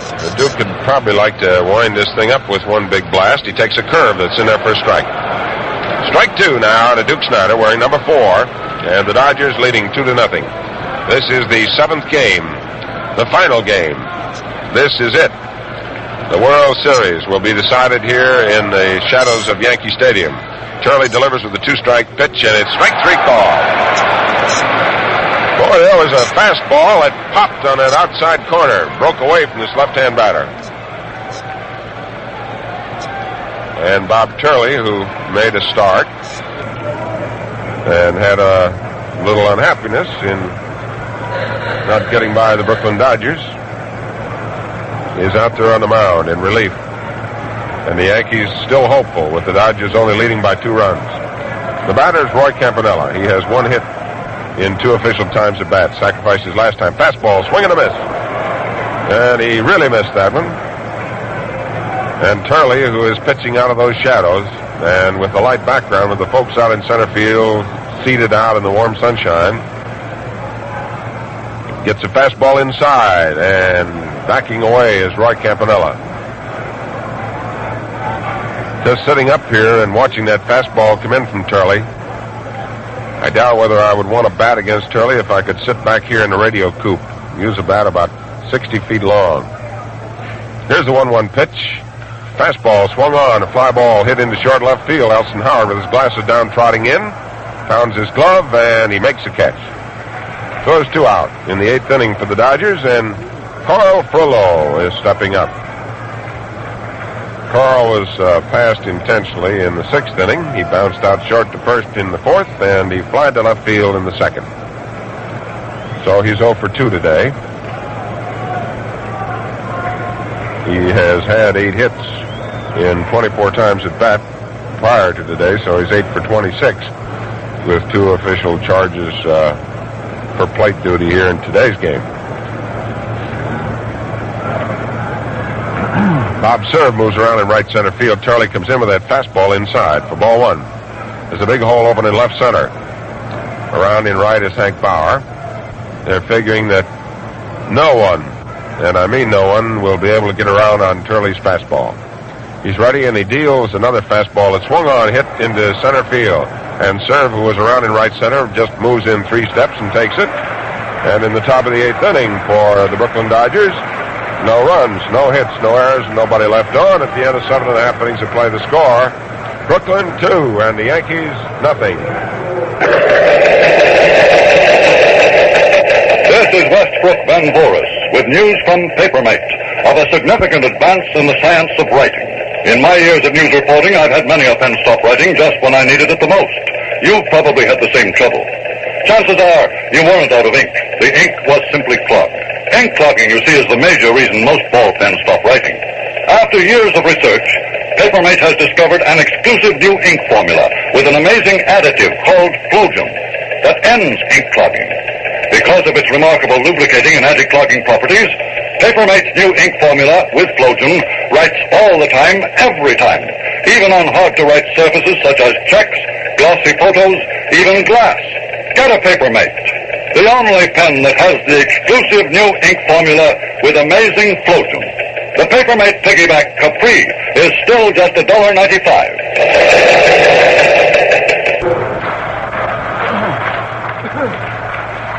Bill Rizzuto leads off, and he takes a fastball. Strike 1.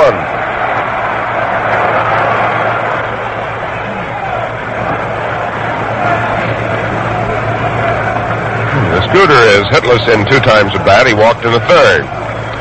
Johnny Potter's ready, deals a 1-strike pitch, a fly ball hit over near the wall in left field. Going on to Sandy Amherst. It is in the crowd. Well, Sandy made 1 fantastic grab in the 6th inning of a fly ball hit out there by Yogi Berra, and he turned it into a double play. But this time, he would have had to walk on the heads of about 30 people to even get out there after the ball.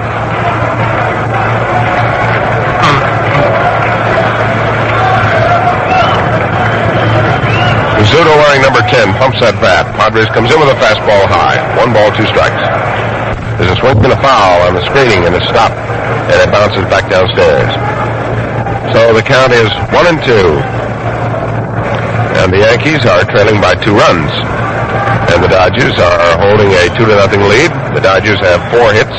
They have played errorless careless ball. The Yankees have 6 hits. They booted 1. The 1-2 pitch is outside for ball 2.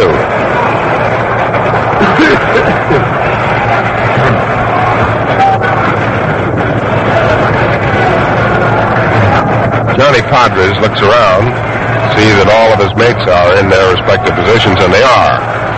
Now he's ready, and the 2-2 pitch to Rizzuto is swung on. Line drive in left center field, going over Sandy Amherst. And he moves under, he grabs the ball, he fires it into second, and Rizzuto slips and falls, but gets back to first base.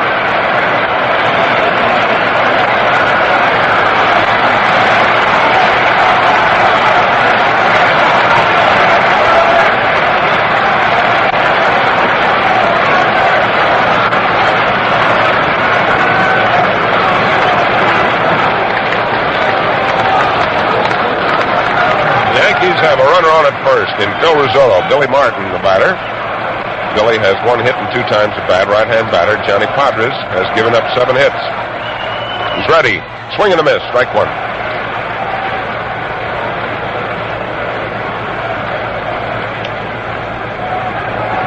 This is the last of the 8th inning. The Dodger bullpen is active with a right-hander working out there. Rizzuto leads away. The pitch to Martin. A swing and a slasher going out to right field. Coming hard is Carl Frillo. He's got it. And he does not make a throw, but he runs the ball in. Carl Frillo coming from deep right field as Billy Martin tried to hit to right and allow little Phil Rizzuto to scoot all the way around to second to third if he could. But Frillo makes a good grab. Took it dull high and hung on to it. So there's 1 out in the Yankee half of the 8th inning. Scores Brooklyn 2, New York nothing. And the Yankees are now fighting with their backs to the wall as the Dodgers hold a 2-run lead. And here's the pitch and a curveball inside for ball 1 to Gil McDougall. McDougall has 2 hits in 3 times at bat. Beat out a bunt, hit a ground ball down the third baseline that hit Phil Rizzuto. And was called out in strikes. Padres checks Rizzuto, delivers. Fastball, it's low outside. Ball 2, 2-0.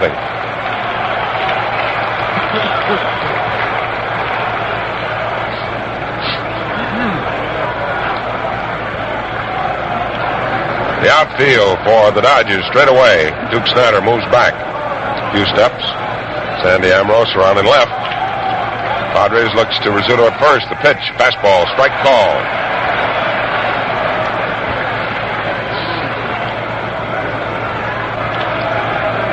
So Johnny Padres, who has 1 World Series victory this year to his credit, looks into Roy Campanella. 2 balls, 1 strike to count to McDougall. He comes with a curve that's outside, ball 3.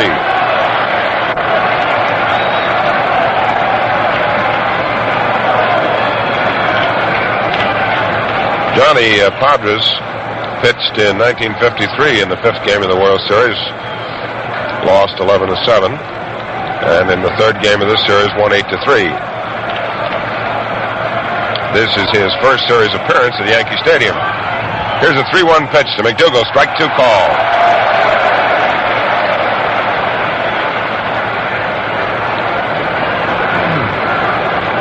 So Gil McDougall, who had started to take a short walk down the first baseline, suddenly comes back,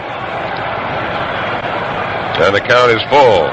And it will be interesting to see what Scooter Rizzuto, who's on at first, will do with 1 out, whether he will play it cautious or whether he'll be off and running. Campanella with a great throwing arm. Rizzuto leads away. Here's a pitch. There he goes. Swing a ground ball left side. Bounces off Hook's shoulder. It's going over left field. It's a base hit. Here's Rizzuto going to third.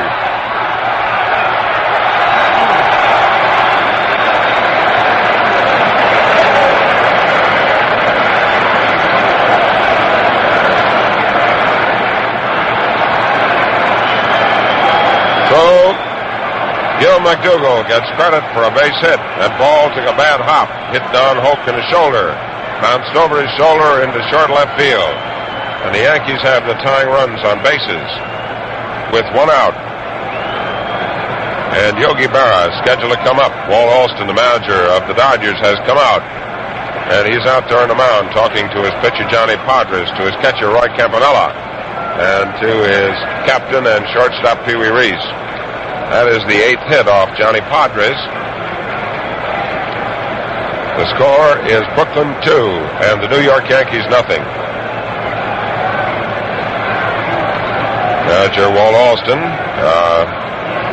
now departs and apparently is going to leave Padres in there.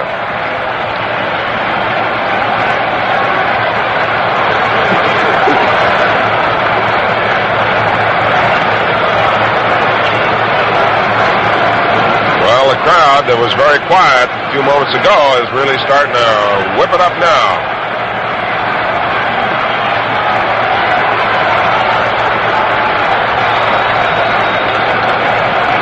Yogi Berra, the left-hand batter, is in there. He has one hit and 3 times the bat. First pitch, he takes a swing and he pops it out into right center field. Duke Snider coming on. Carl Frillo moving in. And he's got it. And here's Rizzuto breaking for the plate. The throw is in. And he goes back to third. 2 out for the New York Yankees with 2 men on. We're in the last half of the 8th inning. Here's Hank Bauer. Takes a fastball that's low and inside for ball 1. Bauer, wearing number 9, knocks the dirt out of his spikes. He is hitless in 3 times at bat. Bounced out second to first, short to first, and flied out to right field. He swings over a closed stance. Johnny Padres on the mound for the Dodgers, checks his runners, delivers a curve that's over for a strike.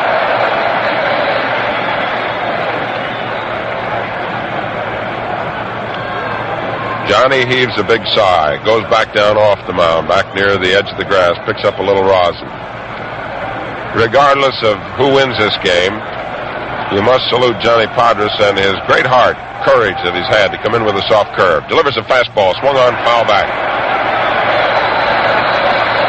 So it's 1-2 as Johnny Padres pitching his heart out for his Brooklyn Dodgers and trying to help his team win their first World Series engagement, who have gone up against the Yankees before and have never come off with the honors, and trying desperately here after coming back after losing the first 2 games to win 3 in a row, and then having the Yankees here yesterday tie it up. The Dodgers lead 2-0. The Yankees have 2 on. The 1-2 pitch to Bauer. Fastball outside, 2-2. It looked like Johnny Padres had a little slider on the end of that pitch, but it didn't slide quite enough. Started outside to this right-hand batter. Started to come in, but didn't quite catch enough, and it's 2-2. Outfield straight away. Rizzuto at third. McDougal at first. The pitch to Bauer. Swing and a miss, and he strikes him out. No runs for the Yankees. 2 hits. There were no errors, and 2 men were left on, and Johnny Padres could run for mayor of Brooklyn, and I think almost mayor of the area around Yankee Stadium, and be elected unanimously. So at the end of the 8th inning, the score is Brooklyn 2 and the New York Yankees nothing. Has proven not only to the baseball fans all over the world who are listening today and watching the game, but to the fans here assembled, that he has all of the courage and all of the desire that is needed by a young man to be a successful pitcher. And while the ball game is not over, he has proved himself to have brilliance in moments of tightness. While we wait for the top of the 9th inning to open up, let's pause 10 seconds for station identification. This is Mutual, the radio network for all America. This is WGN Radio, your exclusive World Series station in Chicago.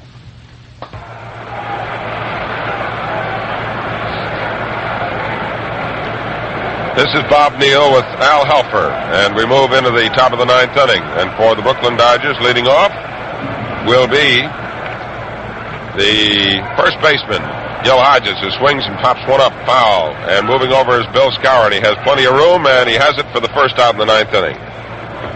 Gil Hodges, going after a fastball in on his hands, pops it up to the right side. It's grabbed up by Bill Skowron, and there's 1 out. So the Dodgers holding on to their 2-run lead. They picked up a run in the 4th inning and 1 in the 6th inning. Fourth inning on a double by Campanella and a single by Gil Hodges. Here's a fastball by Turley on the outside corner for a strike, and you can watch that ball, and it jumps today. Bob served, the center fielder for the Yankees, a few steps over in right center. Rounding right is Hank Bauer. Pitch by Turley. Fastball, foul back. And it's 2 strikes.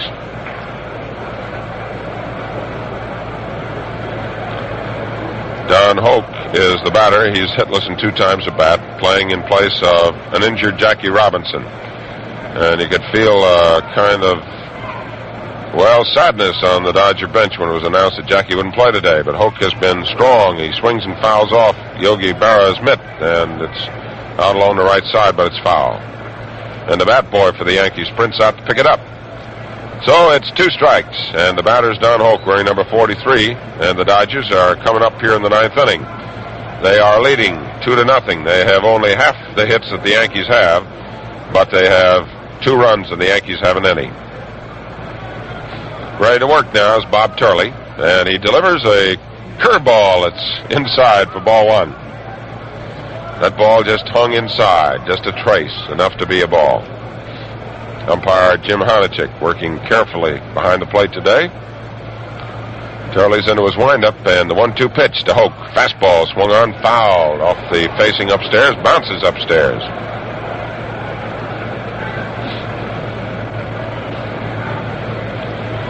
A warm autumn afternoon in Yankee Stadium as the 2 clubs who come from respective boroughs in this great big city are battling it out. Turley with a double windup now is ready and deals that fastball. It's swung on, lined out into right center field for a base hit. Hoke making the turn at first, starts to go for second, and serve fires a strike into Billy Martin at second base.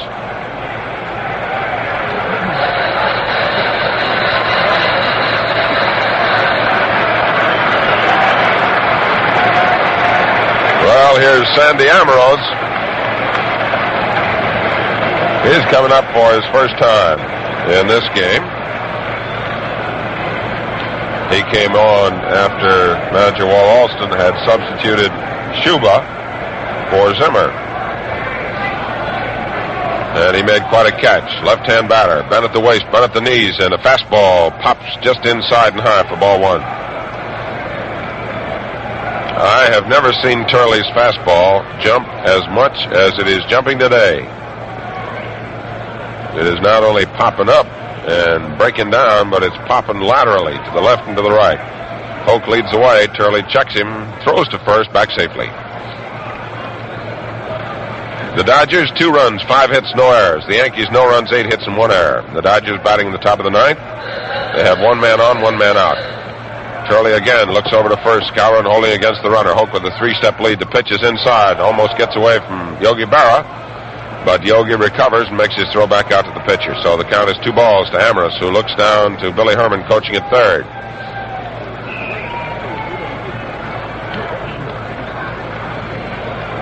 Sandy in 4 games has been up 12 times, has 4 hits.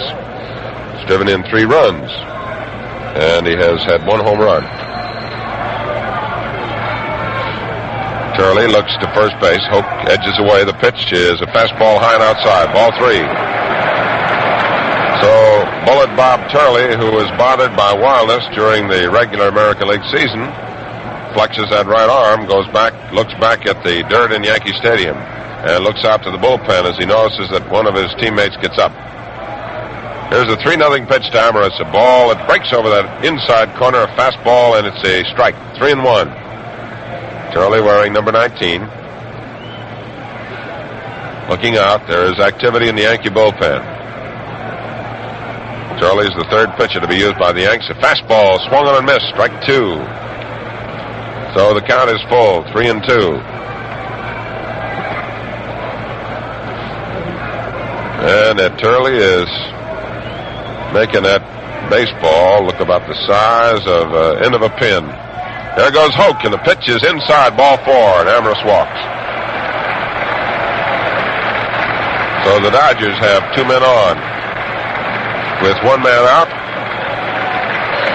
And Gil McDougall moves over to have a chat with his pitcher, Bob Turley. And the hand is for Johnny Podres. Let's listen to it.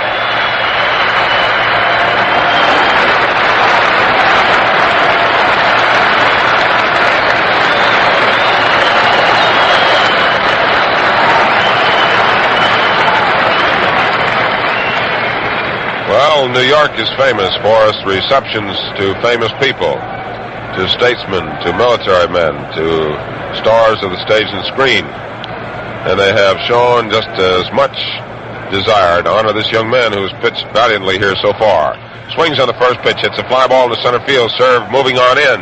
Elston Howard moving in, and Howard watches as serve makes the catch and throws to Rizzuto. So Padres' first ball hitting pops a little fly ball in center field, and we have 2 out, 2 on. And the leadoff batter for the Brooklyn Dodgers, Junior Gilliam, who has 1 hit in 3 times at bat, is up. Junior will bat from the left side against the fastballer, Bob Turley. And the outfield will shade around a little bit with serve over in right center. Deep in right field is Hank Bauer. Right side of the infield is deep, and McDougall is in close at third. Turley checks his runner, delivers a fastball that's high. Ball 1.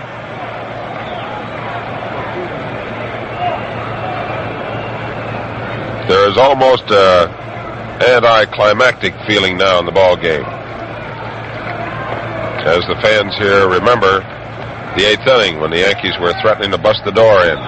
Inside for ball 2.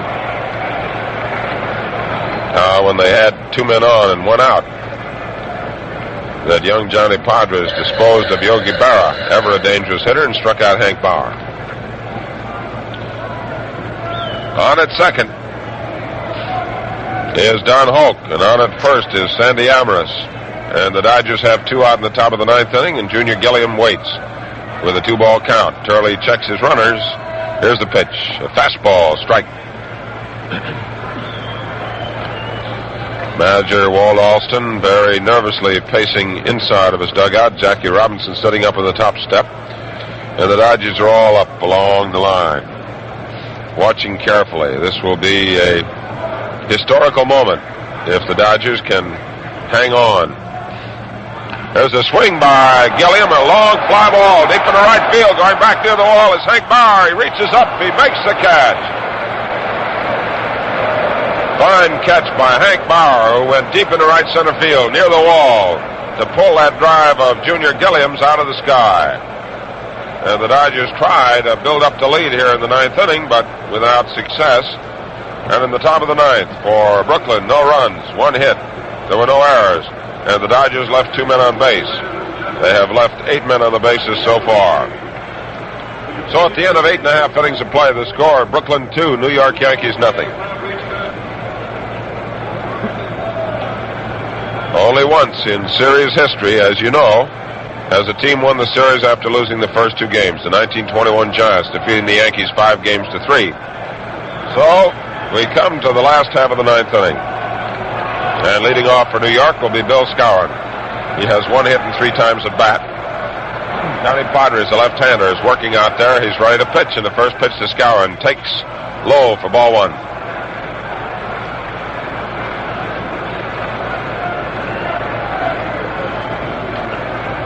The Dodgers have 2 runs, 5 hits, no errors. The Yankees, no runs, 8 hits, 1 error. Podres ready.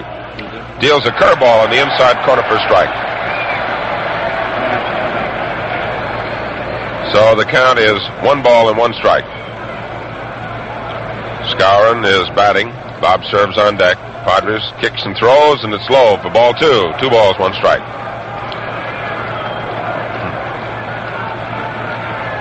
This young fella has been working out there for a little better than 2.5 hours. There's a curve that catches the inside corner, evens up the count 2-2. That ball broke about 4 feet.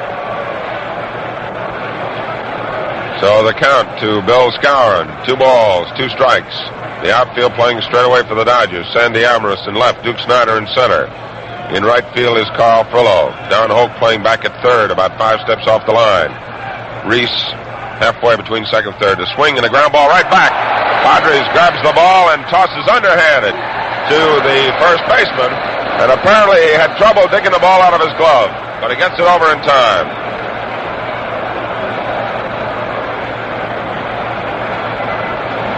Well, the Yankees are grouped around Casey Stengel down there in the dugout as old Case is trying to make some kind of a switch here. You know, Casey's players have a lot of respect for him. Pitch to serve, a fastball, strike one.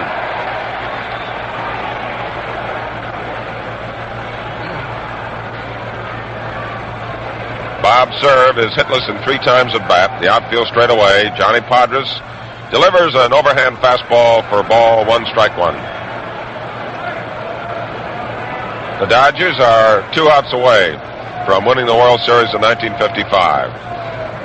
But standing between them and that fact are 2 big right-hand batters at the moment. Bob Serve out there waits, and the 1-1 delivery is a fastball, strike 2.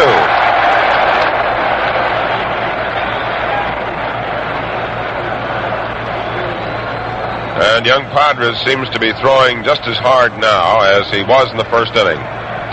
Roy Campanella, the steadying influence, working back to the plate.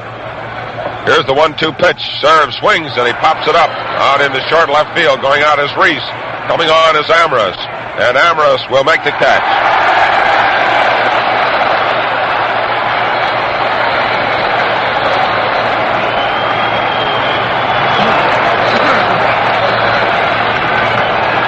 There's 2 out in the 9th inning. The Dodgers lead 2-0. Elston Howard's coming up.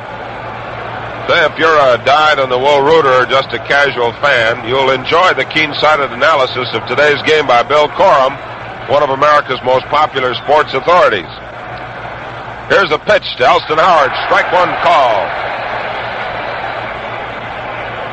So you stay tuned for Bill, because he'll be on here after the game. 1 strike to Elston Howard, a right-hand batter. Johnny Padres on the mound for the Dodgers. Ready, delivers a curve that's just a little outside for 1-1 count. The fans are standing up because all of the excitement, all of the great pitching, all of the power, all of the defensive ability is tied in now, and all attention is focused on this youngster with the left arm who deals and swings and misses with 1 and 2. So Johnny Padres now has a 1-ball, 2-strike count on Elston Howard. And we have 2 out in the last half of the 9th inning. And the Brooklyn Dodgers are leading 2-0. The Yankees are playing in Yankee Stadium. And the Dodgers are leading 2-0. That in itself is historical. Padres now with a double windup. The 1-2 pitch. Howard takes high. Ball 2. 2 balls, 2 strikes. And, you know, you really have to pay a compliment to the umpires, men who must make decisions quickly and who are watching carefully every pitch. 2 balls, 2 strikes with 2 out, and Johnny Padres nods his head to Roy Campanella. He's into a double windup, the outfield straight away. Triple windup, and Elston Howard decides to step out and does.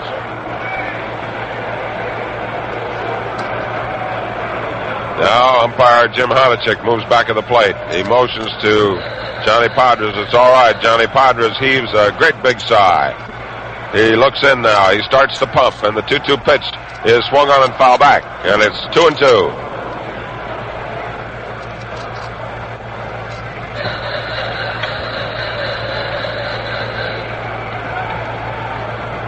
Two balls, 2 strikes. Yankee Stadium, scene of many historic battles on all sports events, is being thrilled here at the moment. Here's the 2-2 delivery, a swing and a foul, and it goes into the upper deck. So the mantle of greatness, which is being held by only fate alone, waiting for Johnny Padres to step in and have it hoisted on his shoulders, and he very casually pulls his socks up. Now he looks into Roy Campanella. Nobody on, 2 out. The Dodgers leading 2-0. It's the last half of the 9th inning. Johnny Padres into his windup, and the 2-2 pitch, a let-up curve, a ground ball to the left side. Pee Wee Reese has it. The throw to first, and he's out. And the Dodgers win by a score of 2-0. Fine play by Pee Wee Reese, and out in front of the mound, they're grabbing Johnny Podres. They're pummeling him, pushing him around. The final score is Dodgers 2 runs, 5 hits, no errors. The Yankees, no runs, 8 hits, and 1 error. Bill Corum will review the highlights of today's game for you. Man, oh boy, oh Padres. This was something. This was as fine a World Series ball game as ever has been played almost, and certainly nobody ever pitched a more stout-hearted one than Johnny Podres of Witherby, New York, who stood out there this afternoon and defied all the whammies, all the jinxes, all the Yankees, even Mickey Mantle in a pinch-hitting role, and pitched a shutout to beat the Yankees for the first time since the Cardinals did it in 1942, and that was a long time ago. It looked as if Brooklyn was hanging on the ropes, but they had Johnny Podres and they had a little boy in left field who got in there just at the right time, little Sammy Amoros, who turned in one of the most wonderful plays you ever saw. I've only got a minute, and now to wind up this World Series broadcast, let's pick up Frankie Frisch and some of those victorious Dodgers. Frankie, take over. Well, fans, this is a real treat to have the president of the Brooklyn Dodgers, I should say the world's champions, Mr. Walter O'Malley. What do you think of your boys now, Walter? Well, Frank, we're very proud of them, and I'm delighted for all our wonderful Brooklyn fans in Brooklyn, Long Island, New Jersey, all over, that at long last we've brought this World Championship to Brooklyn. And without Buzzy and Fresco in the front office, and their wonderful staffs, Walter Austin and his great coaches, and these fine players, Frank, it couldn't have been done. But I'm mighty darn proud of the whole bunch of them. Well, you should be. They did a wonderful job. And congratulations to you, Mr. Thank you, Mr. Fordham players. Oh, we got a great little guy here. Come on up, Captain. Hello, Frank. Hey, fans, here's a great guy. Mr. Pee Wee Captain Reese did a tremendous job. Hey. How about the Padres, Frank? Hey, wasn't that tremendous? I never saw a kid that had so much courage as that boy had. I was just talking to the commissioner here, and we got talking about every pitch. Whenever he took that wind-up, he looked so determined, as much to say, I got to get this guy out. I got to get him out. I don't know how he thought, but every pitch it seemed like there was more tension built up on each side of me, so I'm sure it was on him, Frank. Hey. I've waited a long time for this, and it's brother, you're a grand guy. Lots of luck to you, Pee Wee. I give my best home. Come on, Roy. Okay. Wonderful. Come on, Roy. Fans, Roy Campanella. Hi, Frankie. Hey. You get any hits today? Yeah, I got a little double there. I saw you hit one down that left field line. You got that bat right into that ball, and it felt pretty good, didn't it? But, Frank, it's tough to see in this ballpark. Don't help me. Hey, Padres saw pretty good. Tell us something about, now, you're the fellow that caught Johnny Padres. Believe it or not, Frankie, every pitch I called for, he threw. Except the last pitch, I wanted him to throw a fastball. He shipped me up. He said he wanted to throw a change. So he threw the change and got him out. Yes, but I mean, he had such fine control. He had everything. Everything. He looked like a guy who's been pitching for about 5 years. He looked great. Oh, and your captain, you fellas, yesterday you didn't look good at all. Well, did you have a meeting before the game, or did you say, hey, fellas, we got to win this ball? Well, we did say that, Frank. We waited a long time to win one of these World Series, but I always said if we kept getting in one, we were bound to win one of them. Swell, fine. Thanks a lot. Hey, Roger. Right. Come on, Roger. Hi, Frankie. Roger had you on our Gillette show yesterday. That's right. What do you think of now? Your first World Series and on a World Championship ball club. That's the greatest thing that ever happened to me, Frank. It's quite a thrill, isn't it, Rog? The greatest thrill. Now you're going back home and have a nice quiet winter and get set for next spring. Right. And you should win a lot of ball games. A lot of luck to you, Rog. I'll see you. Oh, here's the fellow I got to see. Here's one, the scout that you scouted the Yankees and you scouted Cleveland, right? That's right, Frankie. And tell me something about your scouting of these clubs. Well, the boys did a very good job, Frank, and they pitched as well as they could, and it was a real team victory. We're all very proud of them. Fine, and you played a part in it. Hey, Buzz, come on, Uncle Buzzy. Fans, it's a delay for the old Flash to introduce to our audience Mr. Buzzy Babese, Vice President of the Brooklyn Dodgers. How do you feel? Are you a little Well, Frank, I'm a little nervous, but did you ever see some courage out there today? Oh, that kid was terrific. But you know what stood out to me? The whole team. Well, they were great. They played a fine defensive game, all but that one lapse in the outfield, and that's liable to happen. Frank, they did it all year. They won the big one. Yes, all year. That's what you had to do. And now what's going to happen tonight? You know. You've been enough on me. You know, Frank. Oh, well, I had 8 of them, and I liked them. Boys, nice to have you on our show. Have a good time.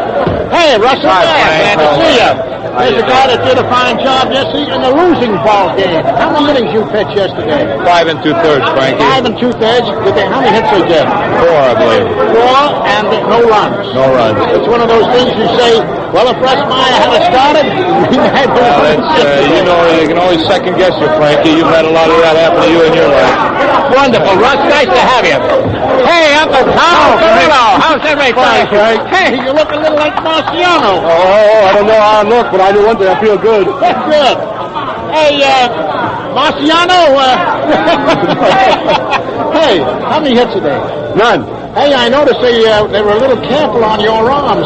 Somebody hit a line drive out I was determined if I had to break a shoulder or head, I was going to go. Well, you fellas did a fine job. You deserve everything that came your way because you had the courage to go out there and you beat a great pitcher today, that Tommy Craig. How was Tommy? Fast? No, Tommy wasn't fast, but he was something like Cucciaro, spots, different spots. He's almost given up his fastball. Tommy Brandon, he throws that. He just stayed with his slider and with his curveball. He was sticking with especially myself. Hey, Sandy! Hey, everybody happy in Havana? Havana? Havana, everybody happy. Everybody's happy. Sandy Amorose. Oh, hey, thanks for coming up here, Sandy Amorose. And oh, wait a minute, I gotta get Uncle John. Hey, have a nice winter. Hey, get down there, Sandy. Come on. Hey, John. How do you feel? Very good, Frank. Here's a fellow's been the clubhouse man for the Brooklyn Dodgers for about 40 years. 40 years. Hey, John, thanks kindly for coming on our show. And I hope you fans have enjoyed hearing from these very happy world champion Brooklyn Dodgers. What, ladies and gentlemen, but what could we say at this particular point except that the shadows are starting to lengthen across the playing field here at the Yankee Stadium. The diamond upon which 2 embattled ball clubs fought so valiantly here this afternoon to present to the crowd assembled perhaps the greatest finish to any of the fall classics.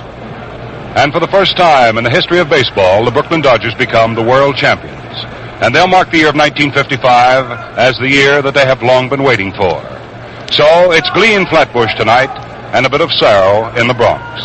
The final totals for this ball game to win for the Brooklyn Dodgers as Johnny Podres pitched a magnificent shutout. For Brooklyn, 2 runs, 5 hits, no errors, 8 men left on. For the Yankees, no runs, 8 hits, 1 error, and 8 men left on. Tommy Byrne, who was magnificent in the second ball game and winning it, lost it here this afternoon.